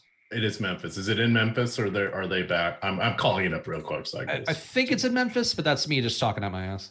It is. They're hosting Memphis. So I already knew this because I wrote this up as part of it. They're flying up to Portland today, and then they're heading back to host Memphis tomorrow. So it's just an up-down trip on the West Coast there. So Let's see. So I still am going to lean a little bit more towards Paul George in this one over Kyrie Irving. I think Kyrie Irving is an absolutely fantastic play there. We know that the New Orleans Pelicans are quite up in pace and their lack of defensive efficiency after their mirage of their first 3 weeks of the season. So that's definitely a good spot to go to. I'm still going to lean a little bit towards Paul George. I don't think there will be any additional shenanigans on this. I would like to take the pivot and or also the flexibility that if something does happen to Paul George, I'm going to have several people. Thank God we have 2 10 o'clock games. Why couldn't the Clippers be more honest when there's only 1 10 o'clock game and it's them? We had 4 teams in our player pool tonight, and we could pivot things around because I know I'm going to have a lot of Karl Anthony Towns, a lot of De'Aaron Fox is at an elevated price point right now, but deservedly so. We've got some ancillary plays in those games as well. So I think this is kind of where I want to plant my flag. I'm sort of waving off most of Orlando. Cole Anthony, I think, is okay. He's been, after missing 3 months or so, he has played in the last 7 games. Every game, his minutes have come back up, and he's started the last 2. Nice matchup for him going against Atlanta. He's really the only one I like from Orlando out of Mo Bamba. I'm not sure what to do with Orlando. I'm kind of curious for your thoughts. New York, I really only want to play Julius Randle. He has played 13 of his last 14 games. He has played 37 or more minutes. He's averaging, even tossing out that 5 extra minutes of overtime in their last game, he's averaging almost 40 minutes in those games. I think we're going to see that again. So I'm really interested in him because I don't know who impedes him at all for Charlotte. I'm not really excited about Charlotte going over to New York. That got me sort of to Kyrie. So I'm coming full circle here. But then I don't know who we like on the Pellies because Zion is in a good spot. I believe Ball is seeing his minutes come back up after working his way back from injury. We've got Brandon Ingram in the mix there. Nice matchup. Who do we want there? I don't know, but those are kind of those are the 2 teams I'm targeting on the early slate with Cole Anthony and then with Julius Randle. So I might as well not have a couple of these teams, which was kind of an interesting way to start building things out. So let's go. So there's EMac's thoughts for the entire show. So now he can rest. Oh, come on. I'm buying you time for questions. No, that's fine. Well. I know. We're not doing that until the halfway point of the show, EMac. I know I'm just throwing this at you last minute, so it's okay. You're trying to improvise, and I appreciate that a bunch. But the halfway point of the show, we'll look for some questions. But right now, I think let's go bit by bit on some of those things you talked about. Sure. And we can expand on these. Come on. No, of course, expand and expound. In fact, and I think this is where we could start the debate, the Paul George versus Kyrie Irving debate. I think while we're waiting for the minutes update to come from Awesemo, I'm not going to be able to fully assess this until that comes through and I can paste it in. And hopefully Google Chrome doesn't crash on me. Has been a popular affliction that another thing Greg and I have shared recently is that Chrome, this update, if you've updated your Chrome recently on a Mac, just don't do it. I don't think there's any reason to do it. And it just makes it much worse. It makes it crash when you're copy and pasting data thousands of times like I have to do for a day. So just one word of warning out there from your old pal Spags on a friendly 420 today. But let's talk about Kyrie Irving, because this spot for Kyrie, I would push back on him being a worse play than Paul George, or him being, worse is a tough adjective to use because I think these are going to be 2 plays that are clearly very popular on both sides today, very justifiably so for Kyrie and for Paul George, whenever the ownership updates there. The Kyrie, 35% usage in court time without LeVert, without Durant, without Harden this year, 44% assist rate. And I think the thing with this spot against the Pelicans, where only a 2-point spread here favoring the Pelicans on the road, I have to think that Kyrie is the guy who keeps this competitive, whether it be him getting his own shot, whether it be him assisting other guys with that. Again, very gaudy for what we think of Kyrie, 44% assist rate. He also picks up a few more rebounds, but I'm not even accounting for that and what I'm looking at for him today. And I think that makes him a player that wouldn't shock me if he were a 1.6 fantasy point per minute guy. And I like Kyrie a lot today. I think, the chalk is there. People sometimes want to get away from chalk. There are a lot of plays you can make today. You can go to the De'Aaron Foxes. You can go to the Trae Youngs. You can go to even, I guess, the CJ McCollum if you want to buy in on him being better. But Kyrie, I think on his face, to me, the ceiling is there. The floor is there. And I think we saw last week versus Philadelphia, he could have easily gone for 70 in that game if he played the fourth quarter. He just didn't play it. I think Kyrie, to me, Mac, and I know you said you had a favor towards Paul George, but relative to the field, are you thinking you'll be under the 50%-ish or so that Kyrie is projected for right now in both DraftKings and FanDuel? I'm not going to try to be. Again, I'm really interested in doing a little game stacking with Fox. It's not really a game stack; it's only 2 players, but Fox and Karl Anthony Towns. Try to put some Paul George in some of those lineups, but if with the lineups without Paul George, I'd have no issues going to Kyrie Irving. If I'm playing Irving, I kind of would like to do it as part of a synergy play with some of the Pelicans in there. So to accomplish this, I will probably be locking various combinations, making 5 or 10 crunches at a time, picking out a few lineups, putting them into the upload file, and then going from there. Because things, of course, we got NHL lock here in 15 minutes. We just had baseball lock. We've had scratches. We got all sorts of stuff going on. Fortunately, we only have the 5 games. However, 3 of them do start at 7:30. So if you haven't already made your lineups with everything in the late games, which I have, you could still field the competitive lineup just out of players from those games. It's probably not optimal because you're missing out on Kyrie, Cole Anthony, some of the Atlanta guys, and especially the New Orleans guys, but it is not the worst case scenario. You don't want to run like 100% somehow of Cody Zeller or something like that. I have done that before. It's not fun. Oh, that guy who throws his computer out the window, closes it and throws it out the window. I felt like that guy. I can imagine. I enjoy Cody Zeller more than most, but I'll give you that. Just give me the take though. Give me the official EMac take on Kyrie, because I feel like you gave us your process. You're all over the place with all these slates EMac. So give me. I'm pressing you like it's 60 minutes. So if it's 50, I'm envisioning I'm going to be in the 35 or higher. I will probably come in below. I haven't hit crunch on basketball, but it's not an intentional stand. I just know I'm really interested in those other guys a little bit more. Is that playing with fire? Yes. Can Kyrie have a 50, 60 fantasy point game? Absolutely. Is he is he engaged? I don't know. How is he going to feel like I'm going to be the leader and I'm going to get this done? I don't know. He definitely has the talent to just chuck. What do you think his shot attempts are going to be? If you think he's going to have over 23 and a half, you should probably play as much Kyrie as you could get. I would take the over on that. I think in this spot against New Orleans, who, plays a little bit faster, plays fairly loose, a 113 defensive efficiency rating for them. I feel like in this spot, that to me is the concern, is that there are 2 things that New Orleans gives up a good amount of. They give up more assisted threes than league average. They give up more assisted twos than league average. But they also just give up, 47% shooting from the floor, 39% from deep, one of the best marks in the league. So to me, there's like a lot of different pathways here that Kyrie can have the outlier day, even if he's setting up a Joe Harris. Like maybe he does have a double with assists and then also puts up 30 points and 40 points. I think it's Kyrie, and there's no Durant, there's no Harden. I think to me, the only limit to your imagination, EMac. And I think that to me is what I would have the fear of with Kyrie is that, for the Clippers, you could see you could have Luke Kennard have a better day. You could see Morris have a better day. You could see Reggie Jackson have a better day. There are now some different pathways, I think, to them getting scoring. It's not that I think Paul George is a bad play. Just if Brooklyn is going to be in this game and only be a 2-point dog against an overpowered Pelicans team, I think Kyrie has to be prominently involved. Yeah, that's absolutely fair. I'm not going to wrestle you for this one. I'm just going to come in under the field. That's fair. That's my guess. I see someone in chat asking about Karl Anthony Towns. So that let's just hit on that one real quick. So his last game, he left a little bit. So they came in the fourth quarter. It was kind of a mess. He was in a little bit of foul trouble. He only had 4 total fouls. I think he got dinged up or something, and they pulled him out. I could find nothing else about that. And I actually made him my play of the day in my article. So I was looking everywhere for that, the DFS Building Blocks article. I try to pick somebody or a handful of people that are going to be prominent throughout the day. They're not going to lose their value. It can only get better. Of course, yesterday it was Bam Adebayo, who wasn't even on the injured list, and he got ruled out with a knee injury, but it's that time of year. I couldn't find anything on Karl Anthony Towns. There are ways we can pivot around that. If he ends up being out, we have Hassan Whiteside in that game. And then you could upgrade whatever you have. Paul George, if you need a forward spot or a guard, you get De'Aaron Fox. It's not the worst case scenario. Anything that happens with him would be completely unexpected. 'Tis the season for that.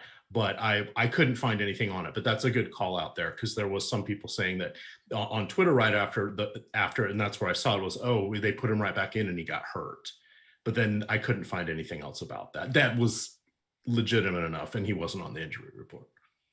So I guess we're talking center a little bit there in town. Certainly going to be the pay up option today. I suppose there are some people who maybe will play some Julius Randle at center. And I think that's another direction you could go. But there are some value plays out there, some mid-tier plays, EMac. And I think one guy that's going to be important to talk about up top is a guy who started last game for Sacramento on the other side of Towns. And I think Towns, we sort of know what it is. If you are playing Towns today, you're getting in a different construction than the people who might be chasing a Mo Bamba day, who's been pretty good. And I think the minutes to him look a little inflated in some of the spots I've seen because he should be splitting 48 straight away with Wendell Carter. But I think that's another play people will be taking today. There's a lot of ways people will go here, EMac, but Towns not going to pick up a ton of ownership. I think this Paul George ownership or whatever we're going to get from there should drive Towns down a bit more as well because of people flocking that direction. As is always the case when you get one of the stars rolled out. But Towns, I think going to his opponent today, Hassan Whiteside, would be the move that I'm most intrigued by. And I'm flirting with the idea of just putting him in every lineup because I think Whiteside's going to be under own. People afraid of what he can do. He's only in for 23 minutes today from Awesemo. I think that's also our ownership, our projection people behind the scenes. We've also changed the minutes there where I think Whiteside was at 25 earlier today, now down to 23. Last game, he did lose a couple minutes due to foul trouble. Also didn't close that one. But EMac, I think going against Towns, your guy who you just mentioned here, I don't know how you don't play Whiteside heavily against Towns, even though Whiteside's certainly not as good of a defender as the block numbers will tell you. He is size. And I think if you're going to go to a Metu instead or go small with Harrison Barnes like they did to close the last game, I just don't see how you keep up with Towns unless I guess they're trying to go, spread them all out, go 5 wide and hope you can knock some shots down. But I think going to Whiteside to me seems like the logical move, and the field currently looks like they're afraid to go there. So how are you handling him if the fact that he is going to be under owned according to the boom bust tool? Hang on, we have a sidebar here with notes. The chat's telling me I'm not seeing. I didn't see it on the screen. I'm sorry.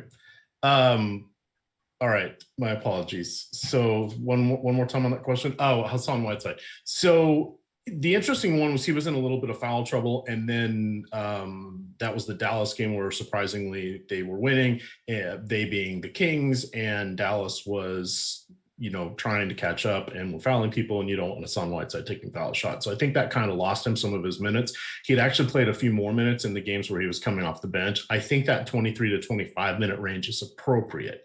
I think it's appropriate. If he starts, I'm comfortable with that. If he's not starting, I'm still comfortable with that as being the outcome. The question is what's going to happen to him with that fourth quarter rotation. Is he going to be in or not? That's where he's going to get those extra minutes. I could get him up to the 25, 27. And then the other thing that's tricky with him is what is the foul trouble issues? And, he could get sloppy, lazy and pick up a few ticky-tack fouls. Or tickling, that's a foul too. Tickle fouls, I guess. Yeah, we haven't seen one of those in a long time. Jordan may tell us a little bit more about those kind of fouls. But maybe Jordan's girlfriend. But in any event, we have, I think, a path for him to be a solid play. I don't see many scenarios where he is going to have more than 25, 26 minutes. But he is the guy that can get 4 blocks and 2 steals. He is the guy that can rack up a double-double. He's just going to be everywhere at once, and he's going against a team that is one of the poorer. Both of these teams are poor rebounding teams, but then they don't play defense. And over the last 10 games, Minnesota actually has the worst defense in the league. I think it's like 120 per 100 possessions that they're allowing. On the season, it's Sacramento. They're allowing 117 per 100 possessions. So this is just like fantasy gold everywhere. Yeah, no, I think that's right. Question for you. Give me some Mo. The defensive efficiency numbers, for both sides, 116 for Sacramento is what they're giving up. Minnesota giving up 112. So that is definitely the spot that people will be targeting. And yeah, I just think, given the fact there's going to be a lot of production, putting Whiteside out there is maybe one way to stem the blood loss. It's going to inevitably come with whatever they put out against Towns. But that to me is the play that I think I'm eyeing the most right now. And the boom bust tool also seems to be putting us heavily there as well. Let's talk, I guess, for the rest of this game while we are doing it, EMac, because this is going to be one with the high totals, pretty fantasy relevant. And we've talked around this guy. I think you might have mentioned him being as part of your player pool, but the ownership coming up a little bit for De'Aaron Fox. And I think it's, a little bit surprising to me on DraftKings because he is priced so closely to Kyrie, and Kyrie more clearly defined as a play that has upside because of the guys missing on his team.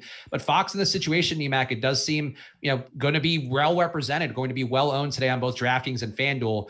Do you consider Fox to be a play you'd want to? And I guess, would you go to him at the expense of a guy like Towns? Because a construction with Towns and Fox going to be pretty tough, much like a construction with Towns and Irving would be tough. So here's De'Aaron Fox, my notes. I said if he's taking things to the next level from a fantasy perspective, he is regularly reaching the 50 fantasy point plateau. In his last 5 games, Fox has averaged a tick shy of 39 minutes per game with 24 field goal attempts at a 52% success rate. He's doing a lot of drives to the bucket. He is in this stretch averaging just shy of 33 points per game, which essentially would be leading the league. 3.4 rebounds. That's the one knock against him. He doesn't get a lot of rebounds. 8 assists and 2.6 combined block steals for 55 fantasy points. That's why I want to go with him. The minutes have more or less stabilized over the last few. When DeLon Wright was traded to them. His first couple games, it seemed like things were a little bit uneven, and then they were kind of changing the strategy with Luke Walton. I don't know that he has a strategy, but was changing around the minutes of what he was doing with Tyrese Halliburton as well, and then who was kind of coming in, the other wing players that were kind of coming in on the backup. But it seems like he has settled on that De'Aaron Fox is the guy that's going to have to carry them to any sort of potential postseason opportunity. So it's been a nice run for him recently. So I really like him over Kyrie, and it's just the tournament kind of thing here. And this is something like doing our late slate show series that we have and listening to Eric and Greg and those guys with all the late swap and the late news. I started to lean a little bit more just to have the opportunity to take advantage of something. Now I kind of had made my decision earlier today that I wanted to get more to Fox as opposed to Kyrie, because if we didn't have the Clippers news, that would have allowed me more flexibility because I would have the salary cap to move things around. We now know that Paul George is definitely a priority play, but I still like this matchup going against Karl Anthony Towns. And this one, what was it, like a 236 over under? I don't remember. It was kind of creeping up when I last looked, but I haven't looked in 2 hours. So. I think it was 238 the last that I pulled. Actually, up to 239. So that was, I think, like an hour ago. But yeah, definitely a very high total here. And I think you made a good case for Fox. I think it's really a play that I wouldn't want to nickel and dime too much. To me, that I would want Kyrie as the priority play. But I am getting 74% Kyrie, 21% De'Aaron Fox in this crunch that I'm going to sift through a little bit more right now. So I think Fox certainly the most direct play. If you have a way to get to both guys, I don't know what you're sacrificing necessarily to try to get 2 guys just shy of 10K on this slate. But still, that's one way to get different as well. But I think both guys clearly have an upside, and it's going to be a pick your poison night and hope that I guess they both don't get there if you're not playing both. Let's talk a little bit more about the minutes projections. We just got goes coming through, and I'm actually going to go over to the Clippers real fast and smash the like button, guys. It seems like the Q&A concept fell completely flat here based on the like count, but the important thing is you have no fear of trying, and that's really what the Awesemo channel is. But hit the like button anyway. We'll give you guys some of the ownership projections when we get a fresh run of ownership coming through, hopefully in a few minutes here. Let's talk about the Clippers now that we got that data in a little more accurately, because I think it's going to be helpful to reference Awesemo's projections. Paul George projected over 50 fantasy points now. Marcus Morris just shy of 30. It looks like on DraftKings points, I'm a little bit higher. Zubac just shy of 27 fantasy points. And Reggie Jackson looks like maybe a guy who goes a little bit underappreciated, picked for 30 fantasy points from Awesemo. And EMac, it does seem no value necessarily popping up meaningfully here. Actually, I need to sort again to get Luke Kennard in here. But let me just check Luke Kennard's numbers while you give me some thoughts on the Clippers. And we'll talk a little No House Advantage too, because I think they are presenting sponsor today, and I have not given them their plug. So we'll give you guys some of the top plays on No House Advantage as well with money time coming up. Yeah, I think the main thing I want to work through here is just it's all Paul George all the time. I don't. Any other piece is going to be nice from that standpoint, or it's going to be acceptable. There's nobody I would really want to cross off the list here for the Clippers, but for me, Paul George is just as a clear superior play from them. I'm willing to kind of plant my flag in that basket. Now it looks like I'm probably going to make about just 50 lineups tonight because we are on air instead of my usual 150. So I'll be a little bit more concentrated, and I've kind of basically the names you guys have heard me saying for the last 30 minutes. Those are going to be the ones that end up in the vast majority of my lineups. Yeah, I like Paul George. In this crunch, I'm getting a little more of Marcus Morris just because of the fact that he's cheaper. And I think, not going to have the same upside as a Paul George, obviously, but still a guy who can get you 40 fantasy points at his price point on DK. So I think that's one thing that I'm seeing a little bit more of, but let me just make sure I got this. Do you think there's any risk of anybody else getting sat tonight, or it's really just going to be one person? I think I think that we got the news that we're going to get. I would be surprised if there were one more, though. We have seen in the past the Paul George mystery disappearances that have come sometimes, but I don't. I wasn't thinking Paul George. I was thinking, Batum got rest the last game, but sometimes Morris is a late addition to that list, or a Reggie Jackson or something like that. But I would think they're going to go, but I tend to be an optimist with not in the hopes that I don't have to recrunch everything multiple times. But yeah, I'm sort of more of the when is that other shoe going to drop kind of guy. So. Definitely a logical stance to have this NBA season. And I'm going to refresh the ownership here and see if we got an update. We did get an update 1 minute ago. So it's time to flip the hat and do a little money time. And we'll give some no house advantage picks as well. Since again, I'm shocked the Q&A thing didn't help us really spam some likes out there. But that's the thing here. You learn something new every day. Top 5 owned plays on DraftKings here, which of course always come from the Awesemo ownership projections you can get for yourself at awesemo.com/join. Number 1 on the list, Kyrie Irving. And I might've misquoted this one early. The FanDuel number is a lot higher, but Kyrie at 29% on DraftKings. Enes Kanter, number 2, also at the same 29%. Number 3, Paul George, now at 25%. Number 4, De'Aaron Fox at 23%. Number 5, Karl Anthony Towns at 21%. We'll do FanDuel in a second here, but EMac, with those numbers, I'm surprised there's nobody above 30%. I think there are some obvious plays. I think we do have a lot of pivots, and I guess that's what it's showing. But I think the Kyries and Cantors of the world should have trickled up a little bit higher, and Paul George. Those 3, I think, should be a tier above in terms of the ownership compared to guys like Fox and Towns. I've noticed the last maybe 10 days or so, probably half or 6 of the half a dozen of the slates have been with this just really flat ownership near the top. And it's something that it actually bears out when we're looking in the contests. The ownership hasn't been as nailed on as it almost always is, but the error bar is about 5%. If we pick 30, it's going to be between 35 and 25. Usually we're even a little closer than that on a lot of these. I think this one comes down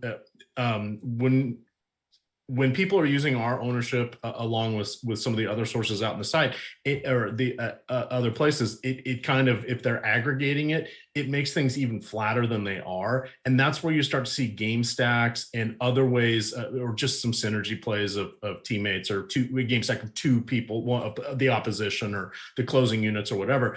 You can build the extra leverage within your lineups by going that route, as opposed to just letting it fly throughout the field. And then now you got a little bit of everything, but there's nothing correlated. And that, I think, is what I've been seeing in some of the tournaments more. It's sort of how did they get that combination? And I think it's just more that they're just getting combinations of player instead of, perfecting it. I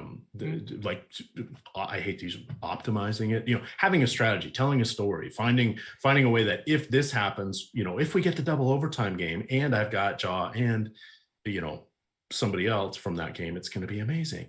I don't see people doing that as much as they used to.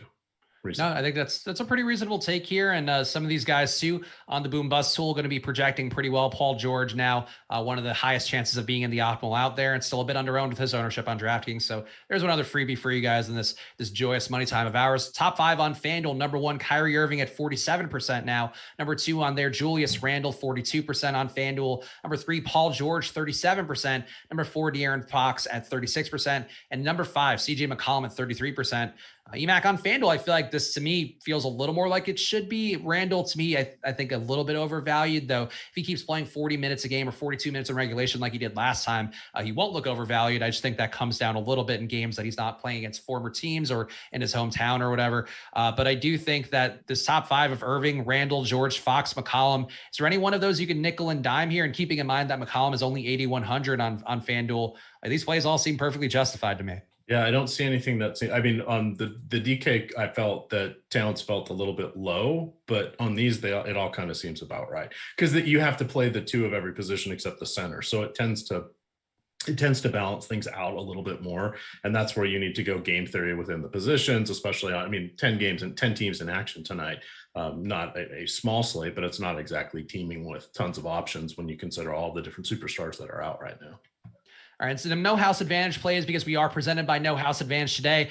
No bonus show because we are just locking at the same time over there. But on No House Advantage, at the last, let me just refresh it to make sure I have this accurate because I looked a few minutes ago. Only 68% full is there. 4K guaranteed slam dunk with 1K to first. And playing on No House Advantage, a lot of people have been making money playing over there, just getting some lineups in, whether they be using the optimal lineups you can get from Awesemo himself or just creating using the projections that we have for No House Advantage. And here are some of the top plays on No House Advantage right now. So it's a slow day today, hopefully news-wise, short slate, so you can get some lineups in over there. Give it a shot today with the promo code Awesemo because they'll deposit match you up to $20 for a new sign-up if you go over there and use that promo code Awesemo. The game is player props in a DFS format, so you're just trying to grade your player props on your level of confidence with a 10-pointer, a 9-pointer, an 8-pointer. And it looks like the best bet on the board today, according to Awesemo, Enes Kanter over 9.5 rebounds, a 90% chance hitting the over today. Joe Harris is points plus assists, an 89% chance hitting the over. Some other Joe Harris and Enes Kanter props also looking good. PJ Washington, a play that I like a lot on DraftKings today. You get to get different over there at No House Advantage by just taking his prop bets. 82% chance of him hitting his rebounds over with his minutes up and his returns to the lineup last game. Lots of good props over there. So check the No House Advantage projections on the site. Build your lineups now. Go to nohouseadvantage.com or download them in the App Store. And again, it's just player props. A lot of things you're doing anyway with your DFS contest. So just some ways to make some more money playing over at No House Advantage with that promo code Awesemo. Deposit match of $20. So go over there, check them out. Okay, we got some news, I think, coming through here. So let's see. We think we got lineups for the Hornets. Devontae Graham available to play. So a little bit of a bump down to Terry Rozier and Vernon Carey starting again. Also, this is an important play to me. DeAndre Jordan starting today. He, to me, looks like a strong value play, but let's talk the Hornets first, EMac. And I'll say, I don't think, to me, Terry Rozier should be a play people want to get too much today. I think Devontae Graham being back in knocks him down a lot. There'll be a lot of box score chasing with Rozier. So to me, this is one spot right away where I'm going to take Rozier on my player pool, I think, because he's not going to project that well with Graham in. No, I think that's the perfect approach right now. I wasn't really fired up for Rozier. I kind of figured Graham was going to play. That was pure guess on my part. I just sort of thought, okay, well, I think he's going to play. And again, that's where we have these other options. The one part of if he was going to be out would be Rozier would become a pivot to Kyrie. And that was the only reason I was kind of thinking about going that route. But ultimately, I didn't think that was going to happen. Who's the rookie's name again? Corey Covey? Claxton?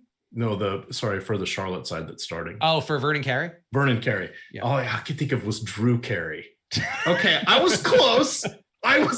Not really, but no, not really. They might be. They look so similar, obviously, Drew Carey. Twins. Yeah. So no, but that was, so he's an interesting guy. He got in foul trouble. I think it was the last time he started. The days are all starting to run together. I think he started 2, if not 3 games. One of them he got in pretty crazy foul trouble. It was the first one where he popped on the scene. All of a sudden he played a bunch of minutes. I think he's an interesting guy. I just really don't like this matchup going against New York for anybody. So I guess would we cross everybody on Charlotte off? I don't think I'm going to get anybody more than 5%. I think Devontae Graham is in play for me. PJ Washington would still be in play for me. He did play a bunch of minutes off the bench, and I think you probably have to downgrade him a little bit with minutes. Awesemo had him in for 32. Wouldn't shock me to see that come down a little, but I think he should be in play as a tournament option. I guess the ownership is honestly kind of high. 20% was projected for him in the most recent run of ownership that I quoted you guys on here. So it is possible that it might be worth getting a less Washington just because he's probably being owned like he was going to start. He is now not starting. But I think Devontae Graham at 5% ownership, I'm willing to get there because I just don't think people are going to want to play him. And he should theoretically benefit from just being, having more time at point guard, maybe coming off the injury minutes limits his minutes a little bit, but still 30 minutes from Awesemo today. But yeah, Charlotte definitely not the most appealing. And Vernon Carey, I also would be very reluctant to play at this point on DraftKings, $4,000. And you can now get DeAndre Jordan starting for a little bit cheaper. So I would much prefer going to DeAndre Jordan there. No, I think that's totally fair. And I see chats having fun at my expense for not remembering Carey's proper first name. Guys, come on. I barely knew who he was a few days ago, and everything keeps changing. We're doing multiple sports. And don't make fun of memory on 420 Day. Come on, I can't believe I'm doing 420 Day with the great Spags. That was an honor, I guess. And you would never know if I indulged or not, because that's the kind of professional I am. I keep my cards close to my vest and my marijuana use heavy and at all times. So you can never tell the difference. Let's just say my last partaking, if that bong was still around, it would be now old enough to buy beer. So it's been a while for me, but apparently it's legal now in Virginia, or will be soon. So I'll have to make some decisions. I have to try this edible thing I keep hearing about. So I want to talk more DeAndre Jordan here, because I think this play, the fact that we know he's starting, he to me already looked like a very strong play with 23 minutes from Awesemo, and the assumption that he was coming off the bench and going to steal some run, I believe. I'll obviously keep an eye peeled here if we do get extra minutes. But DeAndre Jordan, to me, I think should benefit quite a bit by just not having Nick Claxton in the mix. And also, obviously, starting is a big part of it too. But if you think about it, EMac, going against New Orleans, you put Blake Griffin at center in this spot, or you put an Alize Johnson at center in the spot. Even Nick Claxton, I think, would have had a tough time. I don't want those guys defending the rim, against Zion, against Brandon Ingram in the mid-range too. Like, it's a lot of ways here that it could go south for bad defense. And not that DeAndre Jordan's a great defender by any stretch, but he is one of the few guys here with under a 110 defensive efficiency rating on the entire team. And I think, to me, DeAndre Jordan could see 30 minutes here. And it's something that I compared again to the Philadelphia game last week for Kyrie Irving, where he had nobody in there. They also played DeAndre Jordan as a starter in that game because of Embiid, and he basically played more minutes than he played in any other situation. I think Jordan wouldn't shock me to see him 25, 28 minutes today, Mac. And I think that makes him one of the best value plays on the slate where really there isn't a lot of great value. But how are you feeling about DeAndre Jordan? Are you as bullish as me? Because I'm just a huge fan. And I think he and Whiteside, to me, are two plays I'm willing to get to if you're not going to get to a Towns or one of the other pay up options. So I wasn't, but just quickly looking at his game, because I hadn't realized when he played or hadn't played. So he didn't play for about 2 weeks. But then he's played 3 recent games. One was going against Karl Anthony Towns. Makes sense. He came off the bench, 21 minutes. Started against the Philadelphia, had 40 fantasy points, played 26 minutes, obviously Embiid, and then started against Charlotte, who just, kind of has a bigger front court. Excuse me. And he had 17 minutes. So I think looking at 22 to 24 minutes seems like a good range here.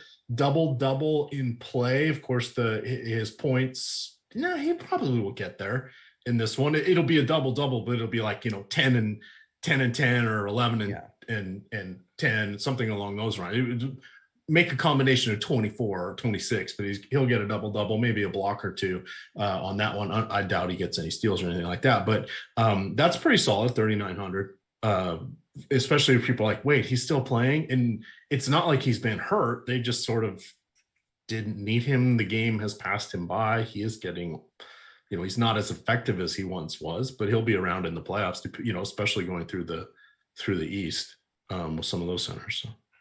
Yeah, I think the issue really with DeAndre Jordan is that you are giving up another center spot. And if you are like me and you're bullish on Whiteside and DeAndre Jordan, how are you going to get your exposure to Karl Anthony Towns? How are you going to get your exposure? And I think for me, it's just maybe a choice of not getting that today. Zubac as well, another play that got better because of not having Paul George. But I just feel pretty confident in these plays being undervalued by the market. And I think we did get a minutes update as well. Still DeAndre Jordan in for 23. So I don't think that changed too much. Let me see if it's optimal percentage change. 18% chance of being in the optimal, only 14% ownership on DK. So some positive leverage for DeAndre Jordan. Just not a play I would sleep on, especially now that we know he's starting. To me, he would have been a factor off the bench. But I think now that we know he's starting, I have a good amount of security here in Jordan just getting run and being productive here. I think he scores about 1.08 fantasy points per minute today based on my projections. So that's what I'm going with.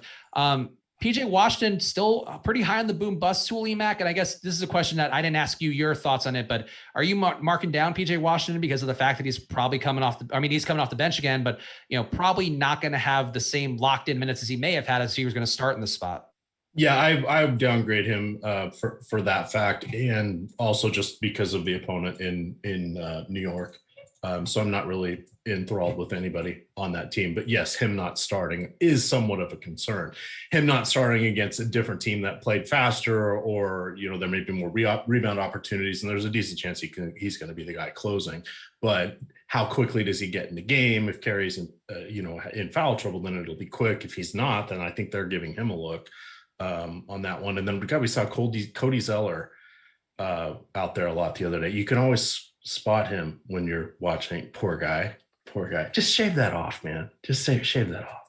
Oh, poor Cody. You're being so mean to Cody Zeller today. I don't know what he did to earn your ire. I feel like he's been makes millions of dollars doing what he loves. How dare he? Yeah. We don't do it. We just like us here at Awesemo, millions of dollars. Absolutely, rolling in it. Yeah, twins.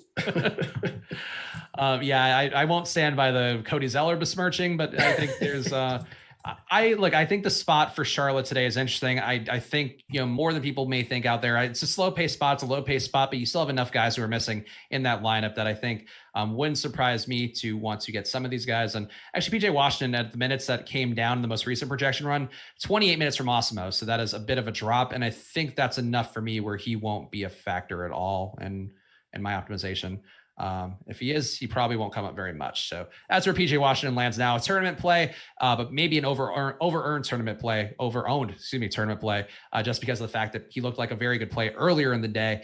Let's talk some teams that we haven't hit on at all. And Atlanta's one that I think we should hit on a little fast because we talked about some of the other plays, and I know you mentioned Trae Young as part of your point guard roundup earlier, EMac, but are you playing anybody from Atlanta today? Because Trae Young, I think, is okay, but Capella, I don't want to get to with John Collins back in the mix and his price up higher than Trae Young on DraftKings. Collins, I don't want to play with his price still up a little bit too much, even though his minutes are going to be limited. Bogdan Bogdanovic, too expensive because he was playing so well with Collins out, with Trae Young out also for a few games. There's not a single guy I think I want here from Atlanta besides some smatterings of Trae Young, but do you feel any differently about the Hawks?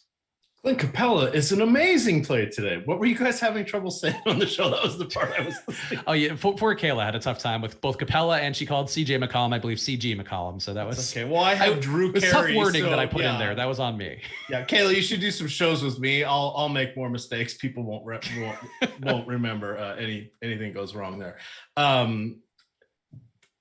Capella, yes. Trae Young, maybe, and that's where I kind of end the enthusiasm. We've seen them play less minutes, and we've also seen this happen with the Phoenix as well, especially as they were heading in to start their 5-game road swing here on the East Coast, which they just played Milwaukee. We're seeing Atlanta not run these guys into the ground because there's a chance they got postseason aspirations, and we've got Collins is going to be back, etc. It just taking off those extra 3 to 4 minutes, you're like, oh well, it doesn't seem like it's that much, but a lot of times that's about 10% of the production. And when everything's bunched so tightly in these gigantic large field tournaments, it makes a difference. All of a sudden they're losing 3 or 4 fantasy points, and that's a huge difference maker. And it's something that I've sort of noticed going on there in Atlanta. So adding in Collins to the mix it's a trickle down effect, but being able to likely overwhelm Orlando in this one, it just feels like this could be hey, we're, starting that fourth quarter rotation. We're up 17. You know what? Let's kind of start working in the second unit and then clear the bench with 3 minutes to go. That's how I'm kind of envisioning that this one go tonight. So speaking of Orlando, I think we need to talk about them a little bit more because they are not a sexy team at all, but I do think the price points for me are coming up more than I'm personally comfortable with for guys like Cole Anthony, Dwayne Bacon as well, who had a very nice game last time out, returned to the starting lineup for Orlando, put up 34.75 DK points, shot 50%, which is not something Dwayne Bacon does a lot this year. But Anthony's a guy I really trust a little bit more, EMac, that I'm actually going to check the boom bust to see where he's falling because I have some concern that he might be a bit overowned. Yeah, still underowned relative to his ownership. It looks like it's 21% ownership, about 20% chance of being in the optimal lineup. So that's close enough to me though, where I'm okay with the amount of Cole Anthony I'm getting. Bacon as well, I think a value play to get to at a small forward position that is not the best unless you're paying up for a guy like Brandon Ingram or I guess if you go to Bruce Brown too, but point being, I like the Magic more than I would have thought I did, EMac. How are you feeling about them? And we had to also ask, are you getting any of the big men here? Because Mo Bamba projected for some ownership. I think people may be chasing some of the big days he's had recently. Wendell Carter seeing over 30 minutes a game. There are some options to go to on Orlando. I think those are the 3 that I would even mess around with would be Wendell Carter Jr., Bamba, and Cole Anthony. By the way, I wouldn't even worry about if my percentage of them is going to be so low. If they end up in the same lineup, I'm not going to lose sleep over it. I'm going to run a crunch here and just sort of see where I land. I was adjusting my player pools as well. So it looks like Cantor is the one guy who's coming in really heavy for me. The Dwayne Bacon coming in at 26%. So that was higher than expected. He looks to be Cole Anthony also at 26. Those are the only guys I'm really getting. Bamba and Wendell Carter at 10 each. So not a ton from these guys, considering they make up 1/10 of our player pool. To answer your question, back to the Hassan Whiteside versus DeAndre Jordan. Whiteside 37% right now. DeAndre Jordan 30%. That is because I have 50% of Karl Anthony Towns. Fortunately, we can play two centers over here on DK. Those were kind of interesting. And then the other one that popped for me is Landry Shamet.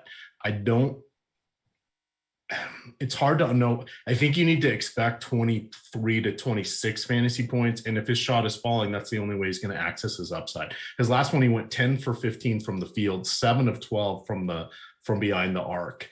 And he managed 40 fantasy points because he doesn't really put up anything else. Like 2 games ago, he played 21 minutes. He didn't have a single rebound. The last game he played 38 minutes. He had 2 rebounds. 3 games ago, 36 minutes, 1 rebound. All you're getting is scoring there. So I'm just going to say, you know what, that's a bit much for me. I'm going to knock him back down to 15%. I don't want to go that high, even though it's a decent spot. And there is no, they're so shorthanded. Bruce Brown would be the guy I'm more interested in. On the counterpoint, Spags, he doesn't shoot, but he contributes across the box score. So he's probably going to take 6 or 7 or 8 shots, but he's probably going to get 7, 8 rebounds, 2, 3, 4 assists, and he's had a steal and a block, but one of each in 6 of his last 9 games. So he contributes kind of across the board. That's helpful. I see we have a super chat here real quick. So I'll say this. Cole, this is a FanDuel GPP, Cole or Rose. For me, it's Cole. Bacon or Bullock. For me, it's going to be Bacon. Bullock, he's so point scoring. And even though there's points dependent from his fantasy perspective, and even though he's probably going to play 40 minutes or whatever, because, that's just what they do. I'm not that excited by that one.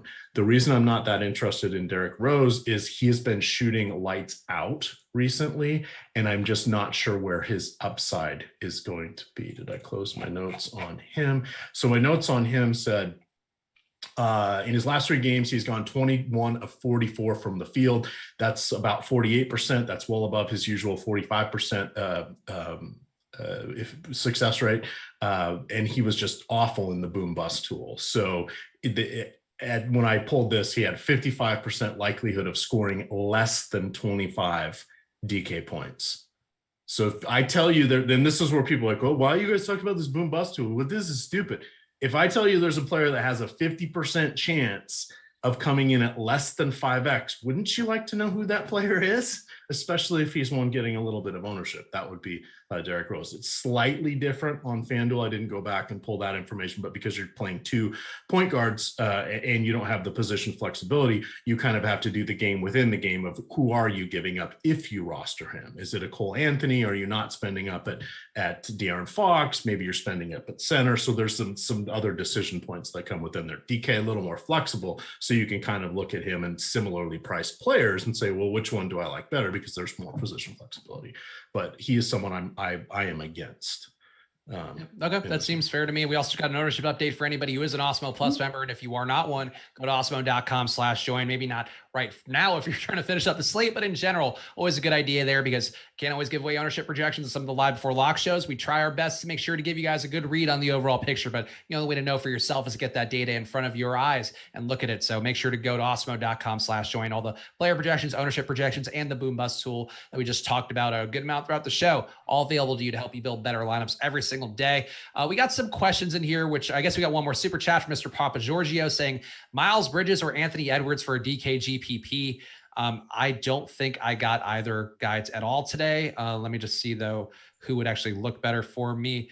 PJ Washington being back in the mix sort of kills Miles Bridges for me. And I think his price, boy, he is 7,500 on DK. Yeah, I don't think I'm going there. I would take Anthony Edwards in the spot where he's going against a team who's so bad in Sacramento. We know he could spike an upside. It'll be tougher to find it with the Angelo Russell in there, but I think that play is a lot more justifiable. I wouldn't play Miles Bridges at his price point right now. I completely concur with that one. Edwards would be the only one, and I'm only getting him in game stacks right now. Yeah, that seems about right to me. People asking about Anthony Simons. He is somebody that did pop up a little bit to me. He's played 30 minutes the last 2 games.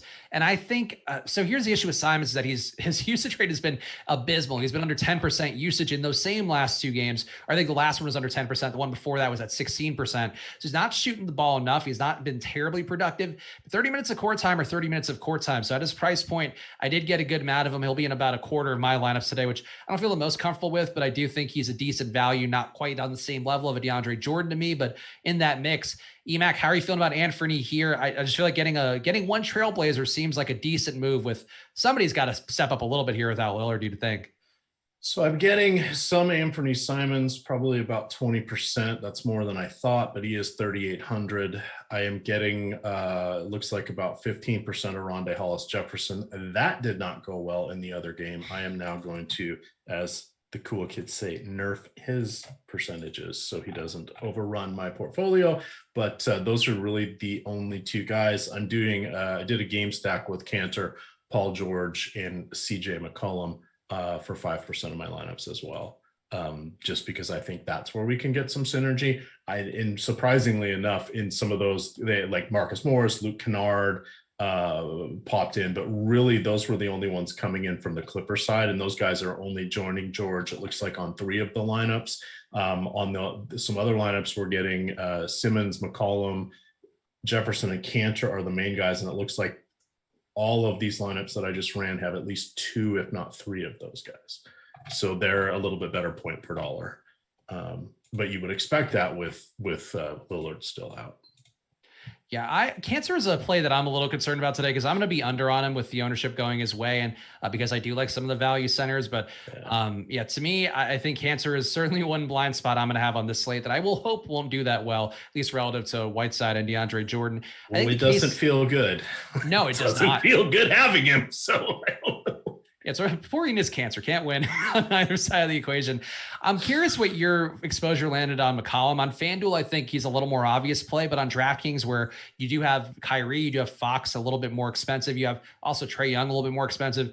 Like CJ, I would like to get more of. I'm just going to be with the field on him, but I think he's not going to have the same upside as he had last year. This is something that I think they were debating on the strategy show earlier. Also in the deeper dive, we talked about the tip off as well. So it's something that I think a lot of people out there are noticing is that CJ McCollum hasn't had the big upside that he had previously last year. Just sort of became Damian Lillard in games where Lillard wasn't out there. This year it has not been the case because you have the Norman Powells out there. You even have Cancer and Nurkic. You don't have Nurkic today, so I guess that's one obstacle removed. But EMac, what did you land with McCollum? Because I wanted to make sure to get some. I think the rates for him with Norman Powell not as impressive as they were last year with Lillard off the floor, but they're still good enough. A 35% assist rate, a 29% usage rate overall.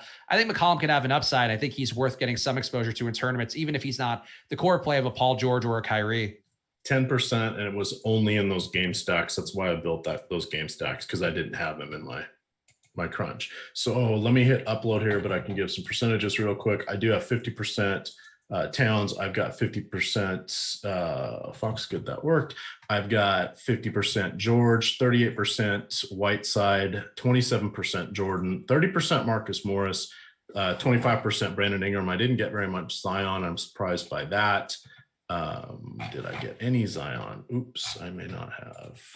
I got some Zion. I prefer Brandon Ingram, but I did get some Zion today too. I did not get Zion, so that is not feeling good. But I have 3 minutes, so what I'm going to do is I'm going to make a quick game stack with those guys. Just give up and throw a tantrum and flip my computer. That's no. I've lost some, or I forget to set sub slates, and I make mistakes all the time. So it's not.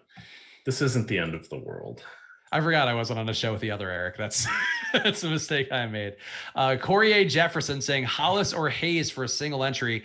I don't know why you're playing these guys in a single entry, but I guess if I had to choose, Hayes at 3,500. Hayes looks okay to me.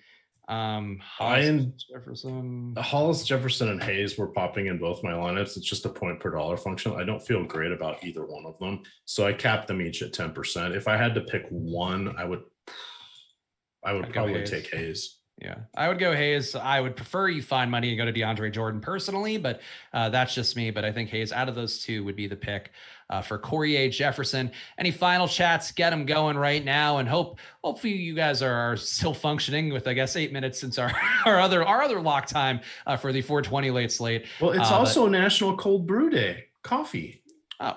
So cold brew trying to hone in on 420. I don't approve. You see all the ads. It's like, it's the perfect combination. Starting to feel slow. Yeah. Have a cold brew. Nothing the pros recommend more than mixing uppers and downers. That's one of the things that always bound to go well. Yeah, that's. I'm checking for any questions in the Slack. Premium Slack always gets the first preference as well. So good thing to be in there as part of that Awesemo Plus membership. Make sure you're also playing on No House Advantage. Let me just see what their final tallies ended up being here. Ended up at 77% full. So I think that wouldn't have been enough for them to hit their number. Let me just do some quick math here to make sure that I'm not lying to the people out there. But boom, yeah, they had to put in about $800 of their own money, it looks like. So lots of reasons to be playing over at No House Advantage, including the No House Advantage projections we have. But honestly, if you're paying attention to news all day, playing a No House Advantage should just be a part of your process, because it's all about lines that aren't reflecting the situation. Paul George lines today would have been greatly undervalued because of Kawhi expected to play. Now he didn't play. So those are the kind of things you can get an edge with on No House Advantage. So play over there and use that promo code Awesemo when you sign up, because they'll deposit match you up to $20 right away. But no bonus show today, so we are done. EMac, give the people the plugs besides the fact that people can follow you at EMac DFS. So tell them what else you want to know. Absolutely. We're starting it all over again tomorrow. You got Josh at 6:30 in the morning with the process show. We've got all sorts of free content in front of the paywall. We have 4 different daily MLB articles, including mine, the Spotlight Hitters and Stacks. How is that different than the Spotlight Stacks leverage tool? Well, I write up a stack for each slate. Terry is, when he's writing his, it's mostly against leverage. There will be some overlap, but we call out some different people. My rule, Chris, on that one, I don't write about Coors Field because you guys should just know to play people in Coors Field. We're trying to give you guys an edge. We're trying to help you guys find things that are different from the masses, even when we're giving it away for free. You also get the deep dive article. That's free every day. Adam is writing that 5 days a week. Greg and T McBee are each chipping in for a day. Sometimes Lofty fills in as well. So those are some excellent content pieces out there. Promo code Awesemo. Promo code UFC 261 gets you half month off, or 50% off your first month of Awesemo MMA. I'm looking forward. Steam at the end there, EMac. What? That UFC plug really lost some steam at the end. You're like, and also UFC. But I was trying to remember. So it's Jorge Masvidal, but what is Usman's name? Kamaru Usman. I didn't know his first name, and I was trying to trip up. I could have just said Drew Carey, and that probably would have been funny. But yeah, that's one UFC card I would tune into as well. For Drew Carey making his debut. We appreciate you guys for watching. Follow EMac DFS. Follow at Chris Spags. Follow at Awesemo_com. Or it's also all sorts of giveaways and content going through there all day long. We appreciate you guys for watching a bunch. Subscribe to the notification bell, because EMac mentioned the fun never stops around here. It starts back up tomorrow bright and early. So we appreciate you guys. Enjoy your nights. Good luck.